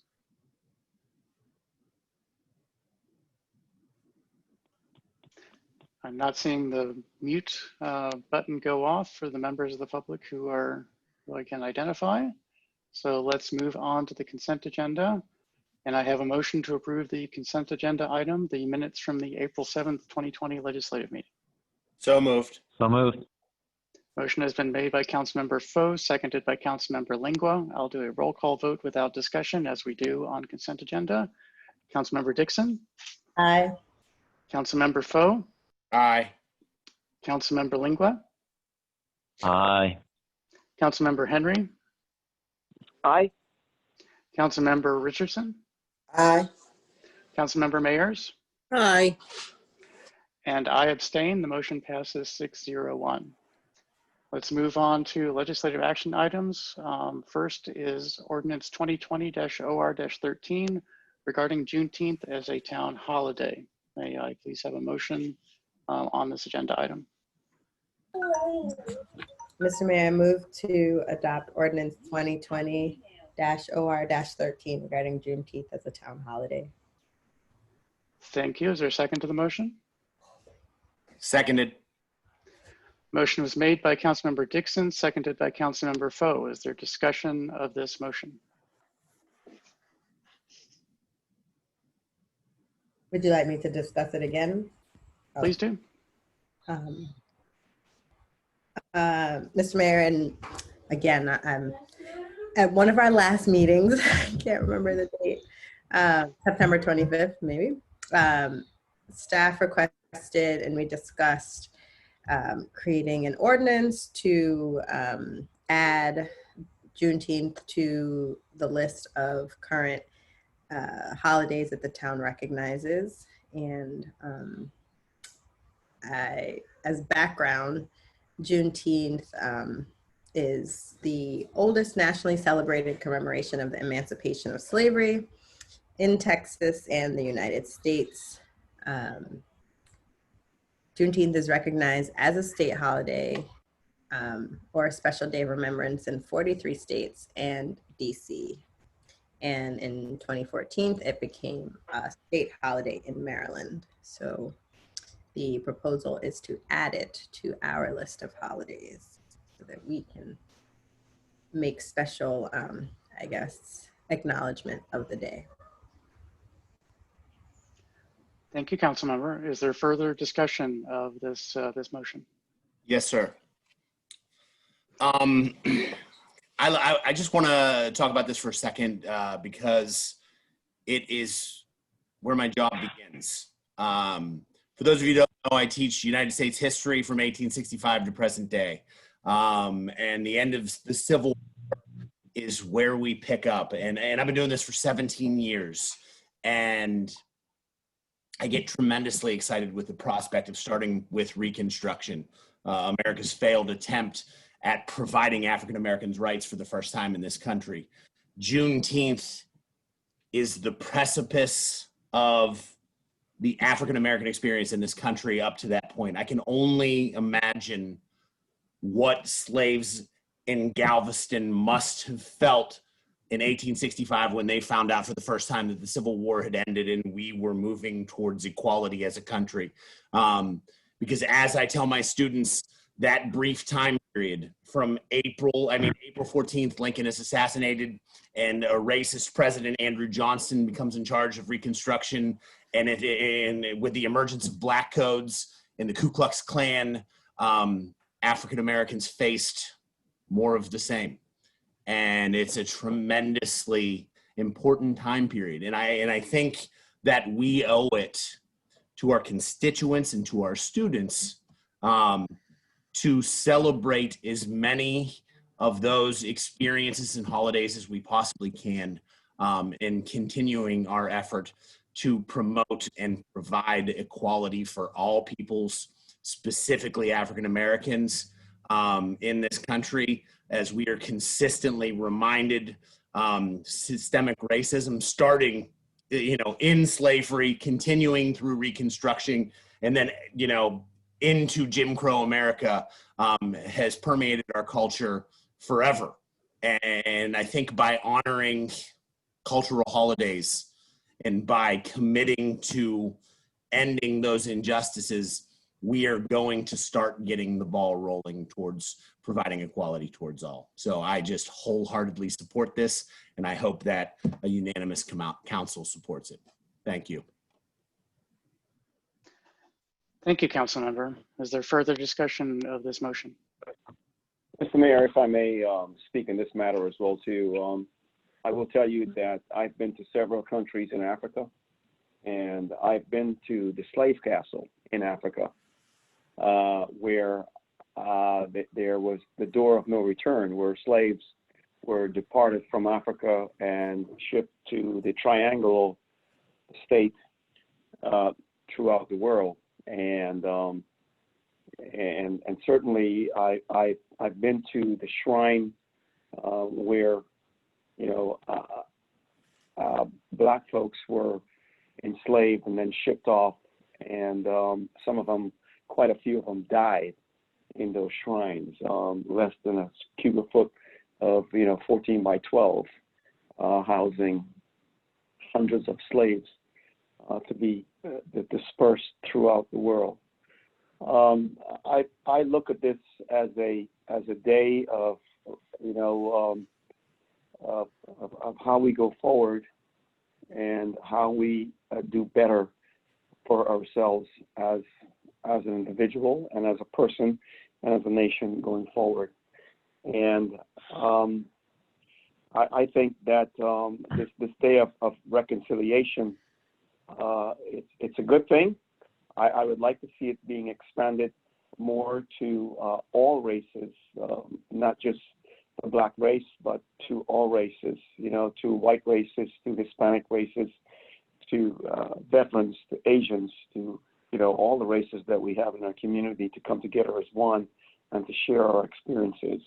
That's where my thought is on this ordinance going forward. Thank you. Thank you, council member. Are there additional comments or debate on this motion?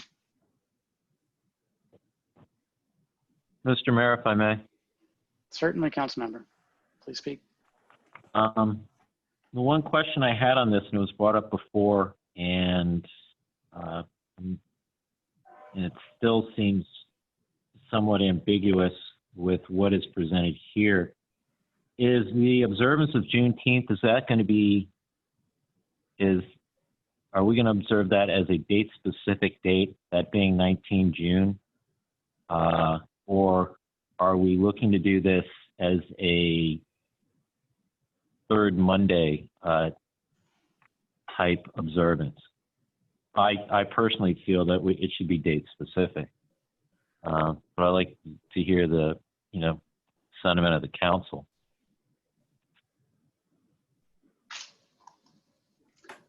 Council or staff, does staff know how the state handles it? Well, I'm not sure. I think the state is more of a lower holiday, a day of recognition, if you will. What we're talking about is adding this to the list of the town's official holidays.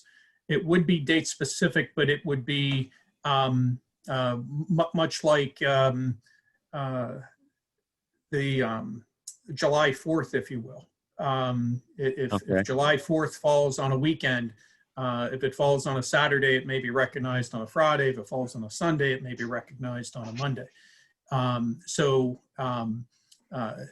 It is staff's understanding and the goal of this legislation to have this as a major town holiday. Town offices would be closed on that day, and it would be on par with July 4th, Independence Day. And it would be treated the same in terms of how we would schedule the closing of town operations that day. Okay. And Mr. Mayor, if I may interject as well to another segment of my thought on this matter. Yes, sir. So how are we going to celebrate this June 10th day? I mean, are we going to celebrate it just by having a day off where we don't go to work and it's silently celebrated? What is going to be the celebratory way in which we show remnants to what occurred on this day? Is how do we plan to celebrate this day? Thank you. So at this time, the ordinance is to change the personnel manual in order to make it a day off, and what we do with it in terms of celebrations will be determined as we get closer to the first observance of it as such a day. So typically, for instance, on Memorial Day and Veterans Day, then at least in non-COVID times, on Memorial Day, then I would have an address at the Veterans Monument, and on Veterans Day, I would address it. We have not, as a town, had large celebrations on the 4th of July. Many of these other celebrations, other days, we do not have official town celebrations. And so if we wanted to have a big celebration around Juneteenth, then we can decide to do that as we get closer to it, probably starting, sometime in April or May in order to determine what we want to do.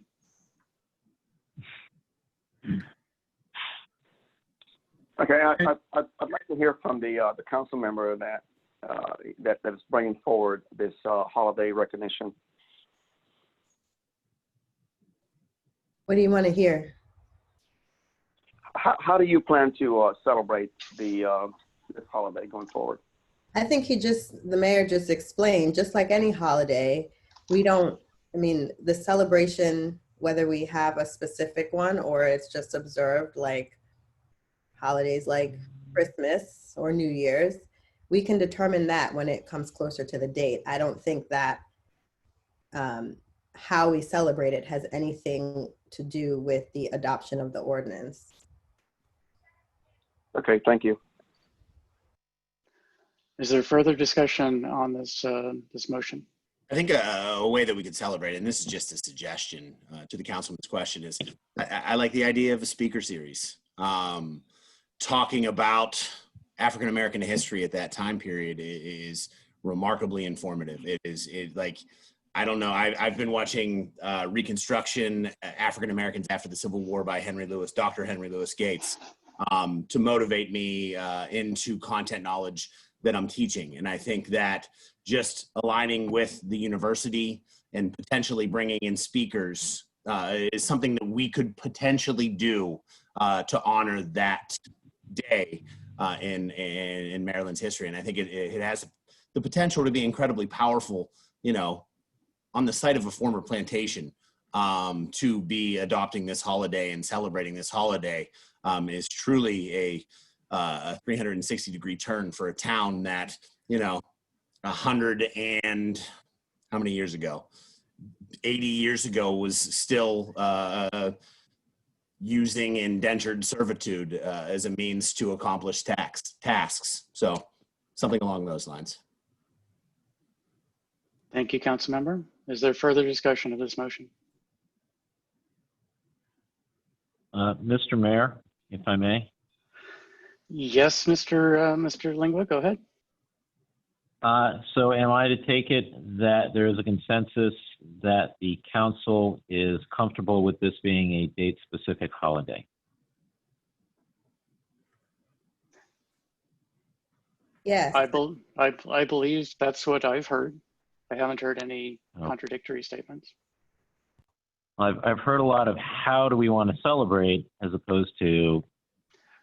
Yeah. The town manager suggested that it would be date specific, except in the case where it happened on a weekend, in which case the nearest non-weekend day would be the day of observation. So each and every year, then the town staff will be given a day off in observance of this holiday, as happens with all the other holidays. I understand that. I was just wanting to make sure that, asking the obvious question here, that this is also the sentiment of the council as well. And maybe I wasn't clear, but Juneteenth is a specific day. It is June 19th. So if that wasn't clear, it's not just like a celebration, it's not the month of June. It is June 19th. So okay. That's a holiday. Okay. I just wanted to make sure because Martin Luther King Jr. Day, it's not on his birthday, January 15th. It's usually the third Monday of the month. Same with other, like Labor Day is the first Monday of the month. I just wanted to make sure that everyone was fine with it being a specific day, that we observe it as a specific day. I just wanted to make sure we were clear on that as a council. And are we clear on that or not? It doesn't sound like we're clear on that.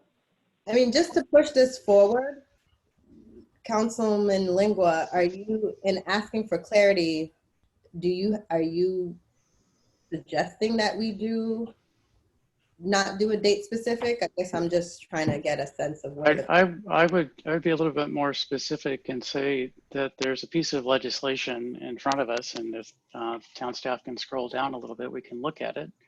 And are you suggesting an amendment of any sort to this legislation? No, because, you know,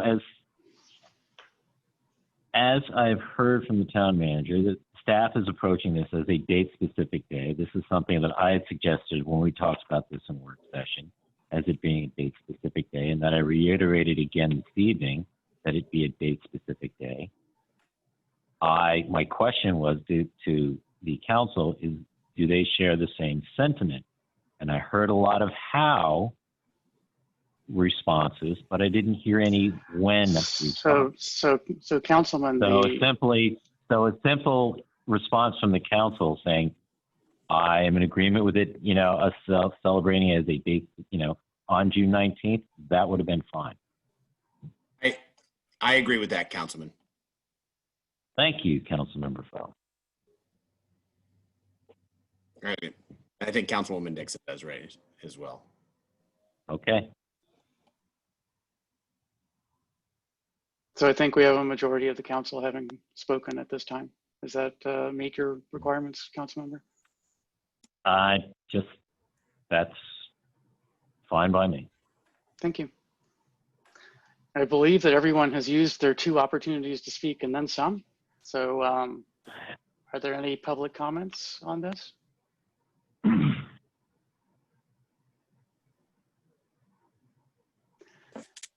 Hearing none, I will do a roll call vote.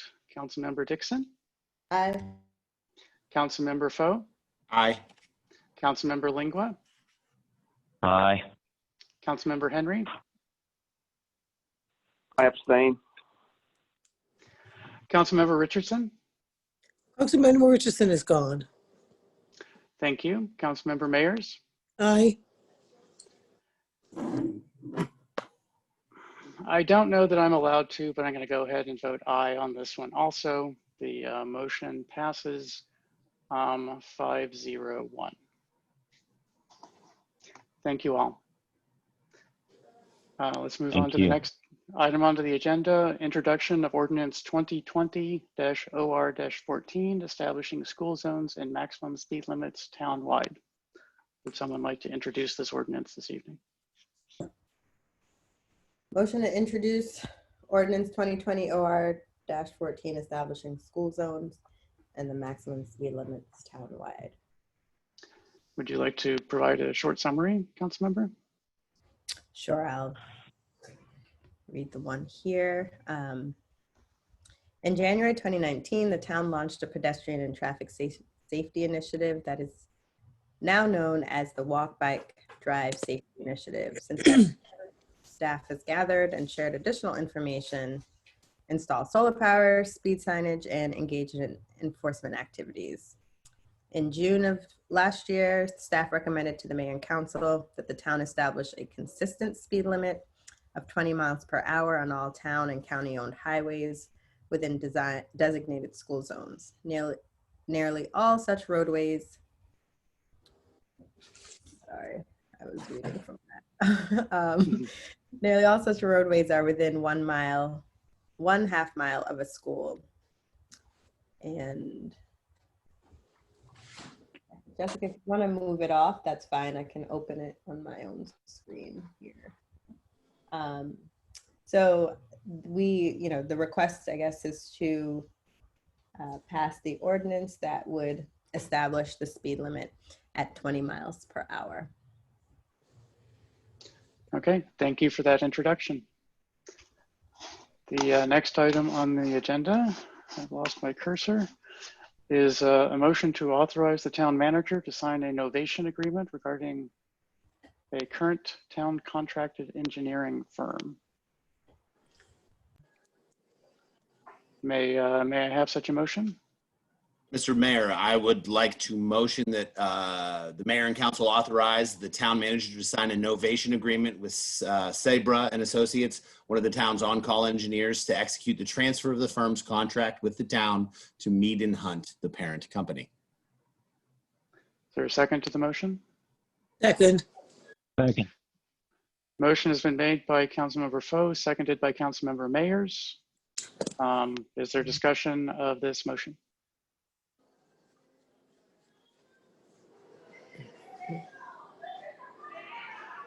Are there any public comments? Very good. We'll go to a roll call vote. Councilmember Dixon, Aye. Councilmember Foe, Aye. Councilmember Lingua, Aye. Councilmember Henry, I abstain.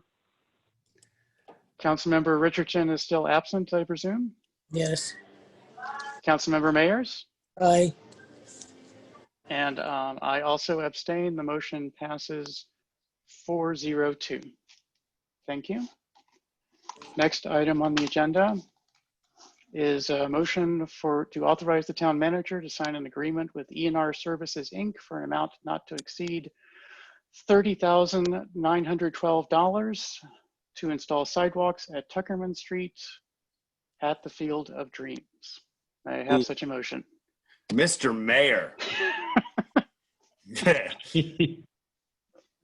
I would like to motion, I'm sorry, I messed up my language. I'd like to put forward the motion for mayor and council to grant authorization for the town manager to sign an agreement with ENR Services Incorporated to construct a sidewalk on Tuckerman Street at the Field of Dreams for an amount not to exceed $30,912. This amount includes a 20% contingency, and I will consider this the official kickoff to the construction of what will eventually become the Field of Dreams Park, or something differently named. But Okay, is there a second to Councilman Foe's motion? Second. Second. I think that went to Councilmember Dixon. So motion made by Councilmember Foe, seconded by Councilmember Dixon. You already began your remarks, Councilmember Foe. Do you wish to add any more as your first comment on this has just been part of a dialogue that we've been having for years. At certain points, it's become contentious, unnecessarily so. And I am excited to see progress on this beautiful space that we'll be able to share and celebrate as a town. Thank you, Councilmember. Is there further discussion of this motion? Okay, hearing none, I'll do a roll call vote. Councilmember Dixon, Aye. Councilmember Foe, Aye. Councilmember Lingua, Aye. Councilmember Henry, I abstain. Councilmember Richardson is still absent, I presume. Councilmember Mayers, Aye. and I abstain. The motion passes 402. Thank you. That brings us to new business.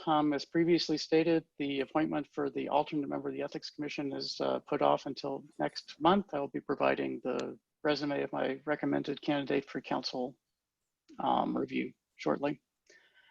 Item 2, a resolution regarding watershed management. Is there a staff presentation on this?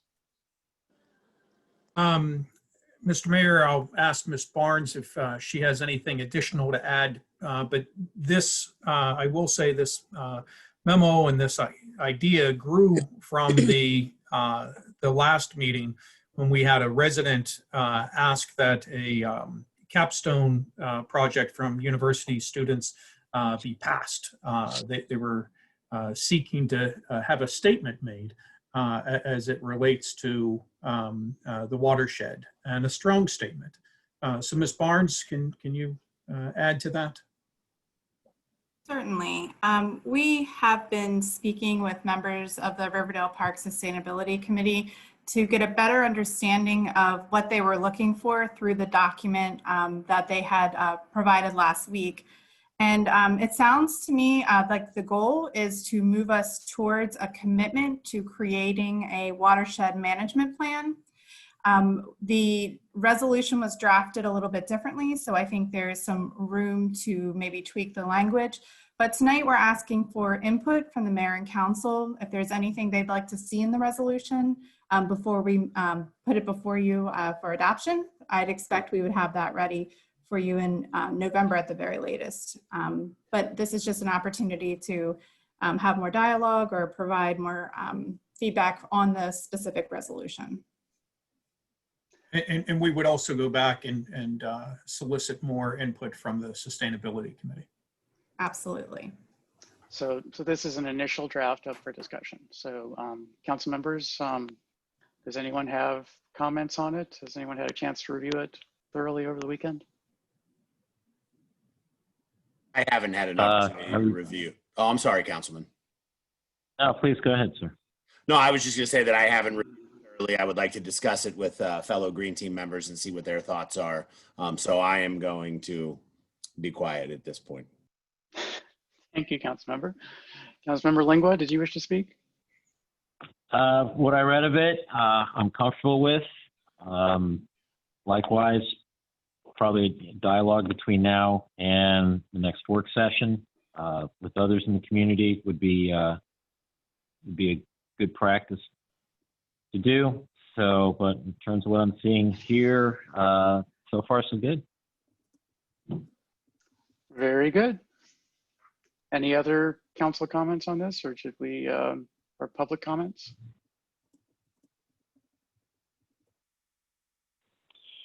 No comment, Mr. Mayor. Looks good to me. Thank you. See, I Laura is that looking to speak. Ms. Katz is unmuted. As a member of the Riverdale Park Sustainability Committee, I just thank the staff for drafting this and thank the council for considering this. And I think that there probably are some tweaks that could be made to it. And I look forward to the staff's interaction furthermore with the committee and the council as well with the committee. And we can work together to perhaps develop something that definitely shows the council and the town's intention and commitment to developing a watershed plan and the urgency with which this topic is becoming a priority for the viability of the town. Definitely. It was very timely to hear about the watershed management plan this last month. Okay, unless there's additional comment, I'm going to move on to the next item. Next item addressing Councilman Henry's earlier mentioned issues is a letter to SHA and state delegation regarding the Purple Line.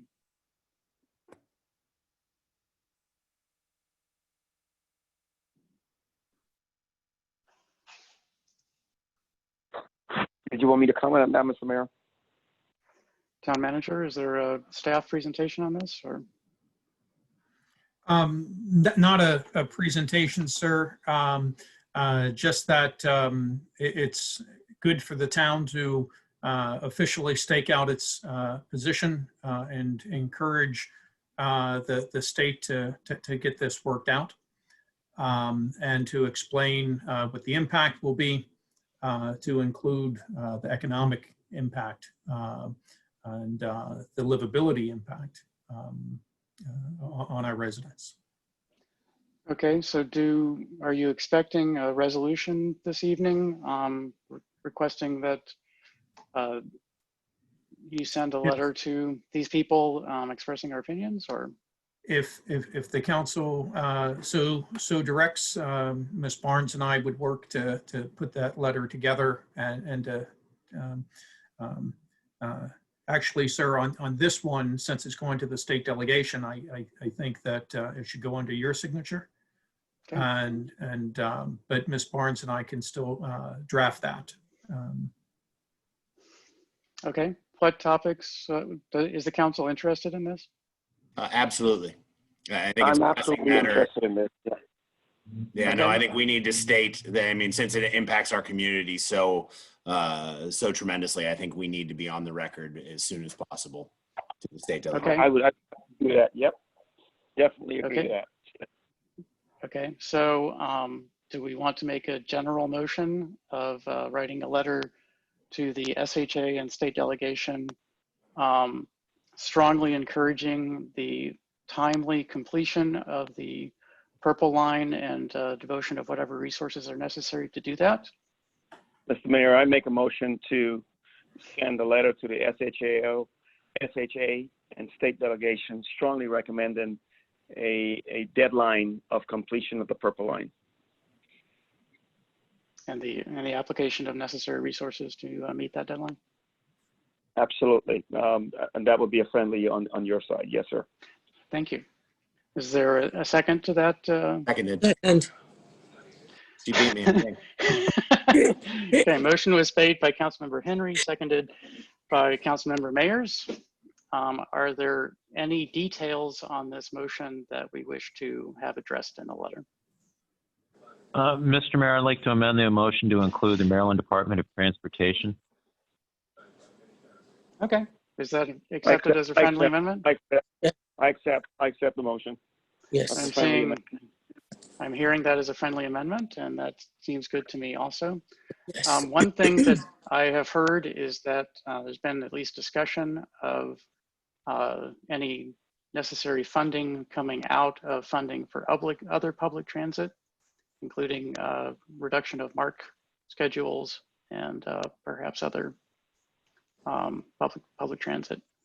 And do we wish to put anything regarding that? I sort of feel like that's a detail that can just be included by us discussing it here, and we don't need to change to the motion, but do we want to include that? Mr. Mayor, I see no harm in not including that. I think it could be a caveat to the motion. That certainly could add more impact into the statement of the motion. Okay, so you think that it's good to discuss those issues in the letter? Absolutely. Why not? Fantastic. Are there any other topics that we wish to put in there? I know that the town manager mentioned the economic impacts on the town. I know that a lot of the building that is planned for the Discovery District is assuming that there's going to be a purple line there and in reasonable time frame. And if that ceases, then that will also have a significant impact on our future finances. I feel like that is also included in this motion. I believe that there are other businesses, perhaps the Riverdale Plaza businesses that will be impacted, Kenilworth Avenue businesses, and including all of those in the economic impact section of this letter, I think would be a good idea. I think Councilwoman Glaros mentioned the potential degradation of existing infrastructure, so work deteriorating that's already been paid for and completed in our town. So maybe something to that. Certainly, I think that's an excellent point, Councilmember. I think also the entire corridor of the Kenilworth Avenue strip from East-West Highway all the way to Good Luck Road is impacted on that, Mr. Mayor, as well too, going forward. Certainly, it removes a tremendous force for economic development, and it will be impacting us for a long time if it's delayed by very much at all. Anything else? Any equity and access to public transit that will impact many of our residents who depend on public transit? Would that be an acceptable topic to add? I think commuting is definitely an emphasis here, Mr. Mayor, as far as commuting on the corridor, Kenilworth Avenue to East-West Highway. The road's been shifted. It shifted from 3 lanes to 2 lanes and then reduced to 1 lane. I think definitely that's an impact to our commuters traveling back and forth to work on a daily basis. Sure. There are environmental impacts that we can discuss also, that getting that many cars off the road will reduce the carbon emissions and reduce all other pollution, and will help us and help the world to reduce that pollution. Anything else? Councilmember Lingua, I think you were speaking. I was going to let him speak before I give you your second. I was just going to ask that the Central Kenilworth Avenue CDC be copied on the letter. Oh, certainly. We can do that. They have it for their record.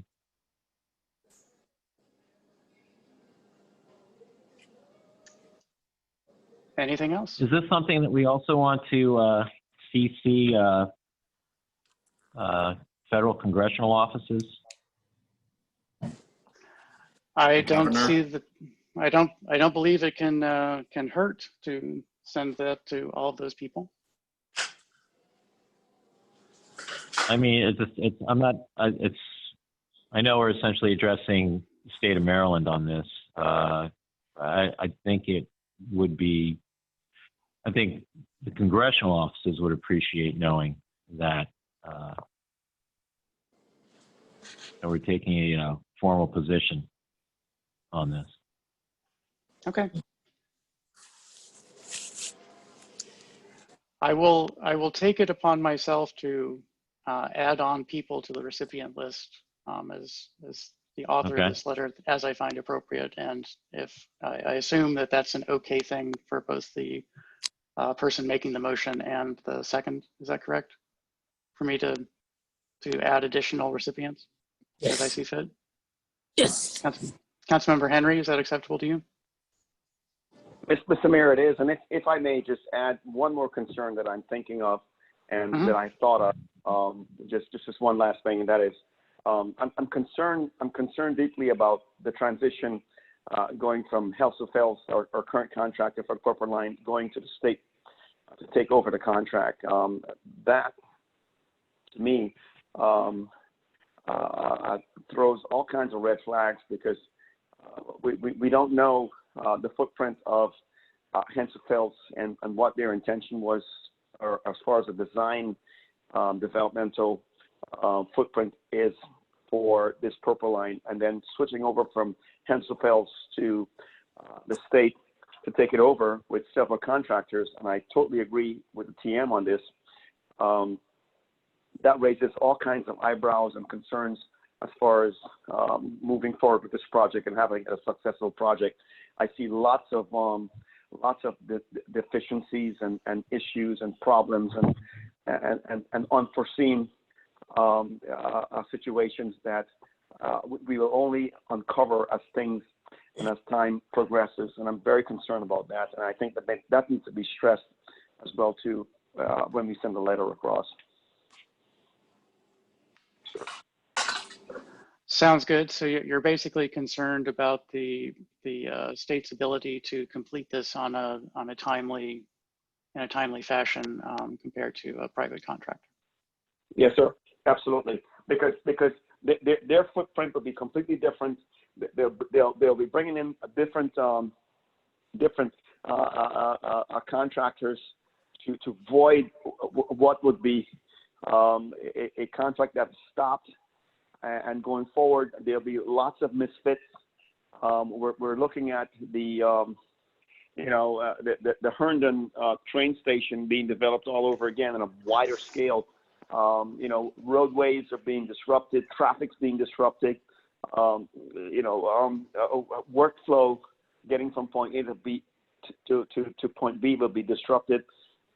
There's a number of different domino effects that could be disrupted. In this whole episode right here, if we were to go from contractor to state at this point, I think unfortunately as it is, $188 million is not a lot to sneeze at. It's a lot to sneeze at, excuse me. But I don't know how we got there, but hey, we're in a path right now, and I don't think we should turn back the hands of time to say let's change and get a different a vendor to procure and to reconcile and to develop our Purple Line. This is a disaster in the making here for everyone if we were to go that way. That is just my train of thought, and it's just how I see things going forward. So I completely agree with the TM for his projectional outlook as far as if we were to go from Henson Phelps to state at this point. I don't think the state is equipped to get the job done. Okay, well, the town manager and I will ensure that that sentiment is wrapped up into the letter. Any additional ideas or thoughts that people want to have in this letter?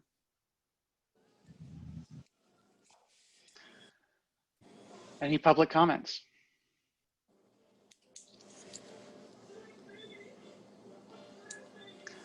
Okay, let's go ahead and vote. Councilmember Dixon? Aye. Thank you, Councilmember. Councilmember Foe? Aye. Councilmember Lingua? Aye. Councilmember Henry? Aye. Councilmember Richardson is still absent, I presume. Councilmember Mayers, Aye. and I will abstain reluctantly to try to follow the rules this time. I'm only violating the rules all over the place. The motion passes 5-0-1. Let's go on to the next item, letter to County Executive Alsobrooks regarding the 9 Ponds project and a root cause analysis of the flooding event on September 10th, 2020. I sent a early draft of such a letter to the town manager early this evening, but it needs to be expanded a bit and certainly cleaned up. But can I have a motion to send a letter to County Executive Alsobrooks and other recipients to be determined by the mayor and town manager regarding the encouraging the timely completion of the 9 Pond project and performing a root cause analysis of the flooding event on September 10th, 2020 with the goal of improving the response to future similar flood events. Mr. Mayor, I would like to motion. I'm sorry, I got feedback. Mr. Mayor, I would like to motion that the council send a letter to County Executive Alsobrooks and potentially other recipients regarding the 9 Ponds project and potential in seeking out root cause analysis of the flooding event on September 10th, 2020. Thank you, Councilmember. Is there a second? So moved. Second. Everybody wants a second on that. I believe that Councilman Lingua got it. But, okay. You got that right. Again, any items that haven't been picked up in the motion? I mean, I think the town manager knows where all of you are coming from, where all of us are coming from, that we want to know, we want to see the projects that can be done completed as quickly as possible to prevent future events. And we want to know what happened and what went wrong, again, with the goal of preventing future issues. We don't want to do this to point fingers and blame people. We just want to say, what went wrong? How can you fix it? How can you make sure this can work better in the future?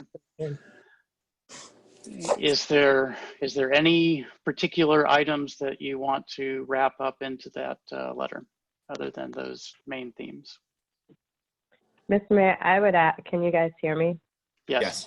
Yes. I would ask that when we draft the letter, if there could be some level of specificity as far as the effects of the flooding on our residents. So not just asking, hey, what are you going to do, but some level of detailing the amount of damage in town. I think that's a great idea. Definitely do that. Any other issues to put in? I would assume that the things that you have been talking about to us over the last couple of meetings would be included in the letter as well. I feel like you've expressed a really good knowledge of what is happening to us and what some of the potential solutions are. So I would just like to, I'd like to see the letter, of course, but I trust your judgment in what is going in. Thank you. Appreciate that. Mr. Mayor, if I may?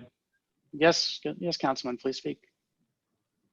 I think what should be pointed out to County Executive Alsobrooks, and this is based on what I've seen in maps provided by the county, I'm not mistaken, or some related organization, is that the pumping station also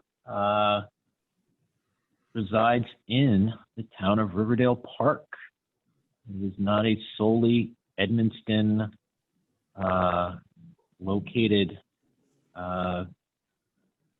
county facility. Okay, I'm happy to include that. I wasn't sure exactly where the boundary was down there, but I'll take your word on it. It cuts right through it. Surprised as I was to see, but I think that's something that,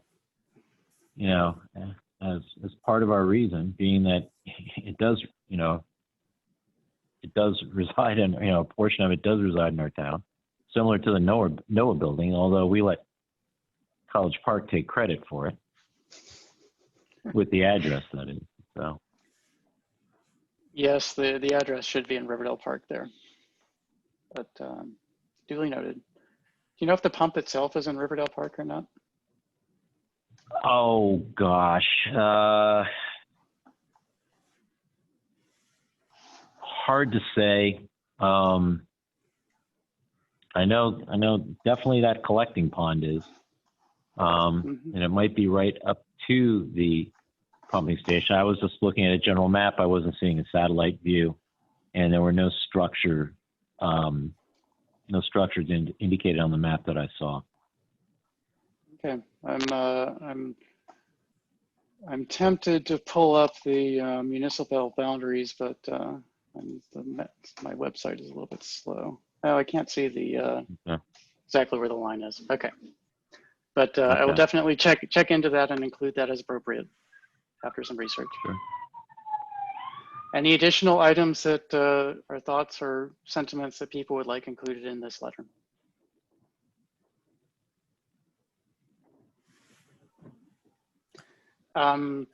Ms. Katz, you're unmuted. Did you wish to speak? Yes, if I could, I just, once again, I am grateful to the town for taking such quick action with the correspondence and reaching out to the powers that be that hopefully can affect change for this situation.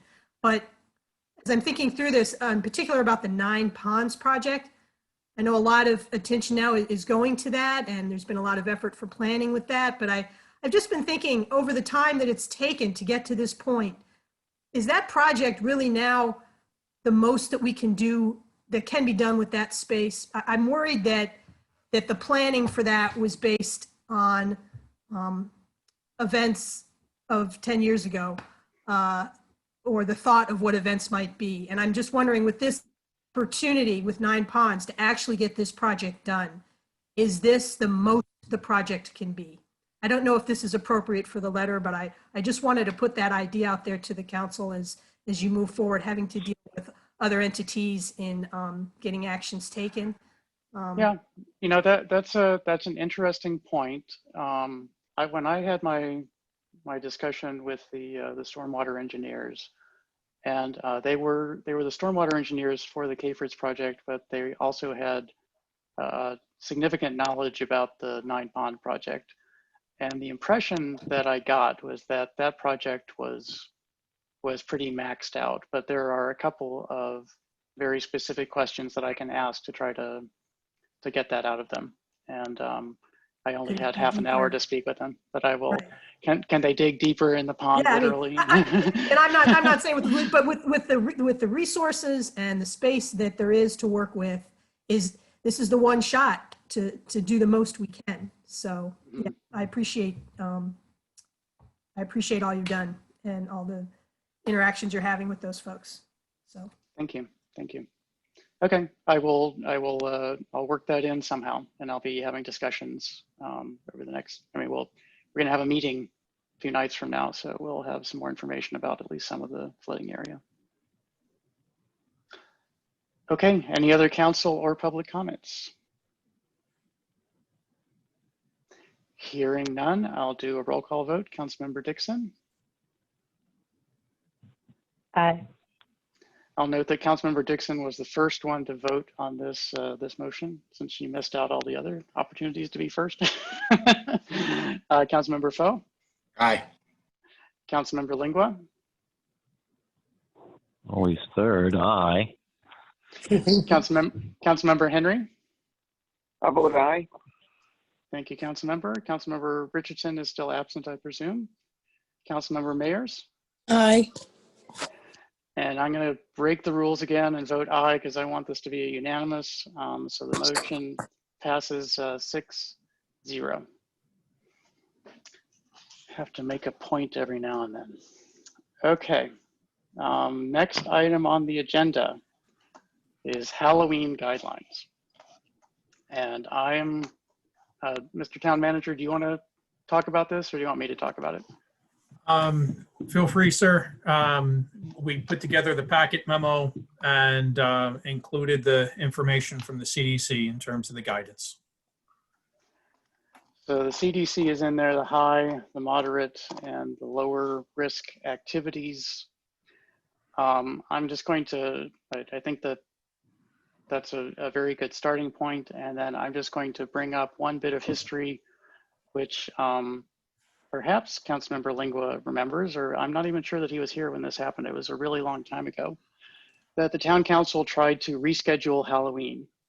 So Halloween was on a Monday night and they tried to reschedule it to Sunday night or something to that effect. And Yes, I do remember that.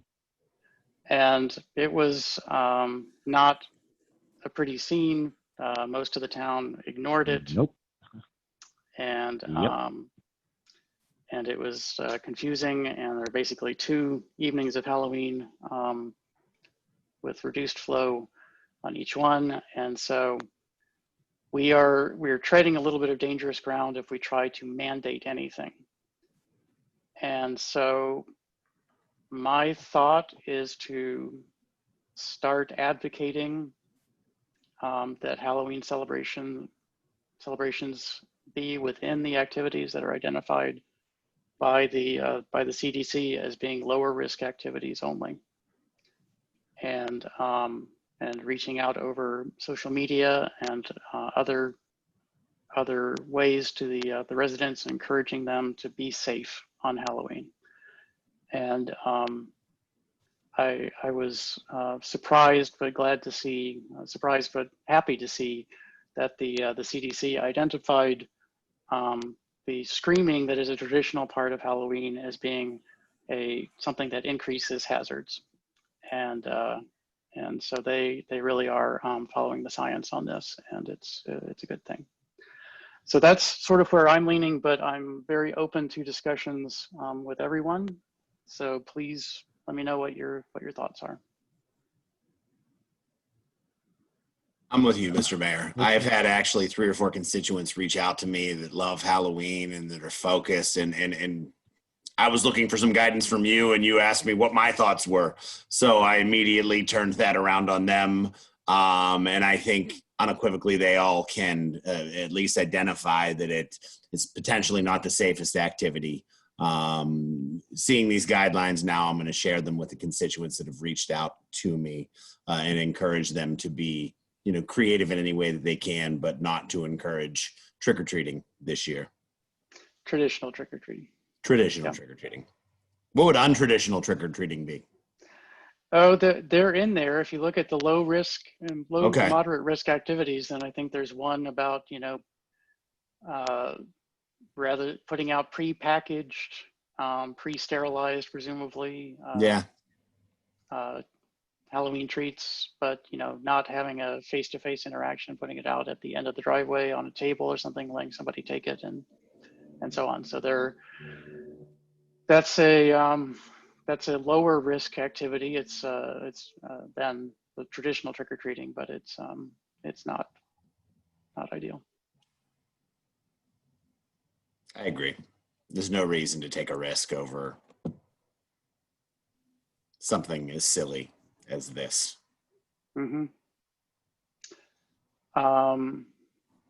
Other council members, thoughts? So essentially, are we saying that we're going to discourage folks from going from house to house? I think so. That's identified as a high risk activity by the CDC. High risk of transmission of the disease.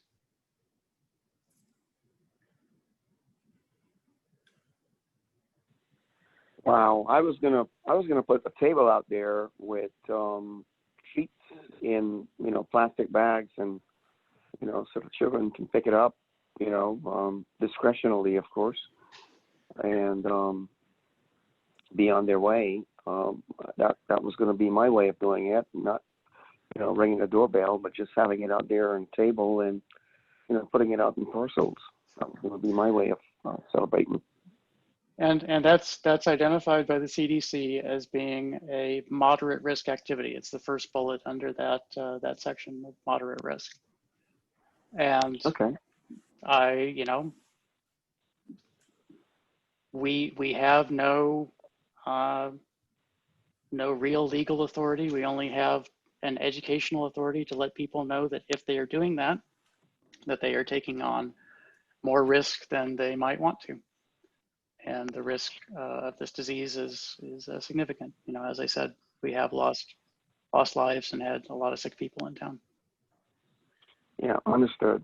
So that may lead me to have a different train of thought going forward then, because I mean, you know, it's all about the children, you know, come. Right. So, you know, I would recommend that you carefully review the CDC guidelines, and this is what I'm going to recommend to everyone, is that they review the CDC guidelines and consider their activities, both parents and people who would be celebrating by giving out goodies. I mean, I love it. I love Halloween. It's one of my favorite events, is to, you know, sit out with a way too large bucket of chocolate and hand it out to people and look at the cute little kids and the scary not so little kids, and have a little banter back and forth with them and their parents. It's great fun. I love it. And I'm disappointed that, you know, we are not through this pandemic yet, and we don't want to have an outbreak, you know, 3 weeks after Halloween because of Halloween. Yeah, I'm terribly disappointed about that matter. So, okay, I'll have to rethink it. Okay. Any other thoughts from council members or members of the public? Mr. Mayor, if I may. Yes. Well, my thought on this is, being that, you know, at the beginning of this pandemic and throughout, there's been a dialogue regarding what residents can do and what the town is doing. It seems to me that this synopsis presented here on the CDC providing guidance on Halloween is that to make this readily available to town residents through channels available that town government has, be that Facebook, be that Town Announce, be that the town's webpage, the cable station. And the signs that are posted in various locations around town also. Yes, exactly. Post information there. To post this prominently and as early as we can, so residents can start planning accordingly. That sounds good to me. That would be my suggestion as direction to staff on how we can approach this. Okay. I don't think we need a motion for that. I think that this is consistent with our entire dealings with this pandemic, that we do our best to provide educational information, science-based information to all town residents about how to keep their risks low. So I think we can just go ahead and we've given our sentiments to town staff and they can move forward. Do you agree, Mr. Town Manager? Yes, sir. And I think it's consistent with everything that we've done in terms of publishing the guidelines or the guidance. Okay. Any other discussion or questions or comments or public comments?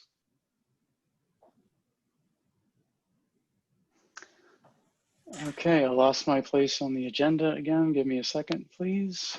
I think that's the end of new business that was planned. Councilmember Lingua, I believe you had one item of new business. Yes, Mr. Mayor, as I referred to during the ward report regarding what was asked of me by former council member David Grosch from University Park regarding the town making a $10,000 donation to the Greater Riverdale Cares Route 1 Communities Care food program. Okay, town staff, do you And, have any thoughts on this? Yes, sir. So if the council decides to do this, we would be able to take the money from the town's economic development fund. And when we first set up the programs at the end of March, we were not anticipating that we would be reimbursed for the Farmers Market Dollars program, which is by far the largest amount of monies that we've had flow out so far, and that will likely continue to flow out for some time. But even with those outflows, we're going to be able to be reimbursed up through December 15th. And so that will give the council sufficient funds should you wish to make this contribution. I don't see any significant financial impact on the fund from doing this. Okay, and do you have any procedural suggestions? Do we need a simple motion, or? I think it, go ahead, sir. No, please. I think a simple motion is all we would need. It's an authorized purpose already. It would meet the purpose of the fund. I have authority to expend that amount of money without council approval, but since this is a donation, I think the council in a simple motion would need to give me that direction to make that donation. Okay, and when we make the motion, do we want to place any restrictions on this way the money is spent, or do we just want to go ahead and, I mean, I'm just going to throw out that I've been very involved personally with the Greater Riverdale Cares program, and initially it had only only restaurants located in Riverdale Park, but it's, as you note, it's been expanded to have some that are outside. And I believe I've donated more than $1,000 to this myself, and so I believe it's a good program. And I believe you said they were giving out 500 meals this week. Is that right, Councilman Lingua? Yes, let me check that number for you, sir, but I believe that's right. That sounds consistent. I have a meeting every Tuesday morning with the group that's running this and other food security issues in town, and that number is consistent. And when World Central Kitchens was distributing food through town, then they were giving out up to 6,000 meals a week. And as you noted, USDA programs have dropped back. The Capital Food Bank is having trouble meeting need. And so any additional donations into this program, I think will definitely help out to meet a community need. Yes, you're right. It was 500 local restaurant meals are scheduled for delivery this week. Okay. Okay, so does someone wish to make a motion on this? Mr. Mayor, I'd like to make a motion to direct the town manager from the Economic Development Fund to appropriate money in the amount of $10,000 to the Greater Riverdale Cares, Route 1 Cares Communities food program, with the stipulation that the monies is made eligible for restaurants located within Riverdale Park. Can I make a suggestion that you add, if at all possible? Just if because at all possible. I'm not sure that CCAR is going to be able to track the money super carefully, but I think they would. Okay. I don't think it's going to be an issue. I think they can spend the money and it'll end up in our restaurants. Lenny's a good tracker. He is. Okay, so I heard Councilman Henry seconded and agreed to the friendly amendment. Is that correct? That's correct. Okay. Is there further discussion of this motion? Public comments? Let's do a roll call vote. Councilmember Dixon, Aye. Councilmember Foe, Aye. Councilmember Lingua, Aye. Councilmember Henry, Aye. Councilmember Richardson is still absent, I believe. Councilmember Mayers, Aye. and I will reluctantly abstain. Motion passes 5-0-1. Are there any other items of new business?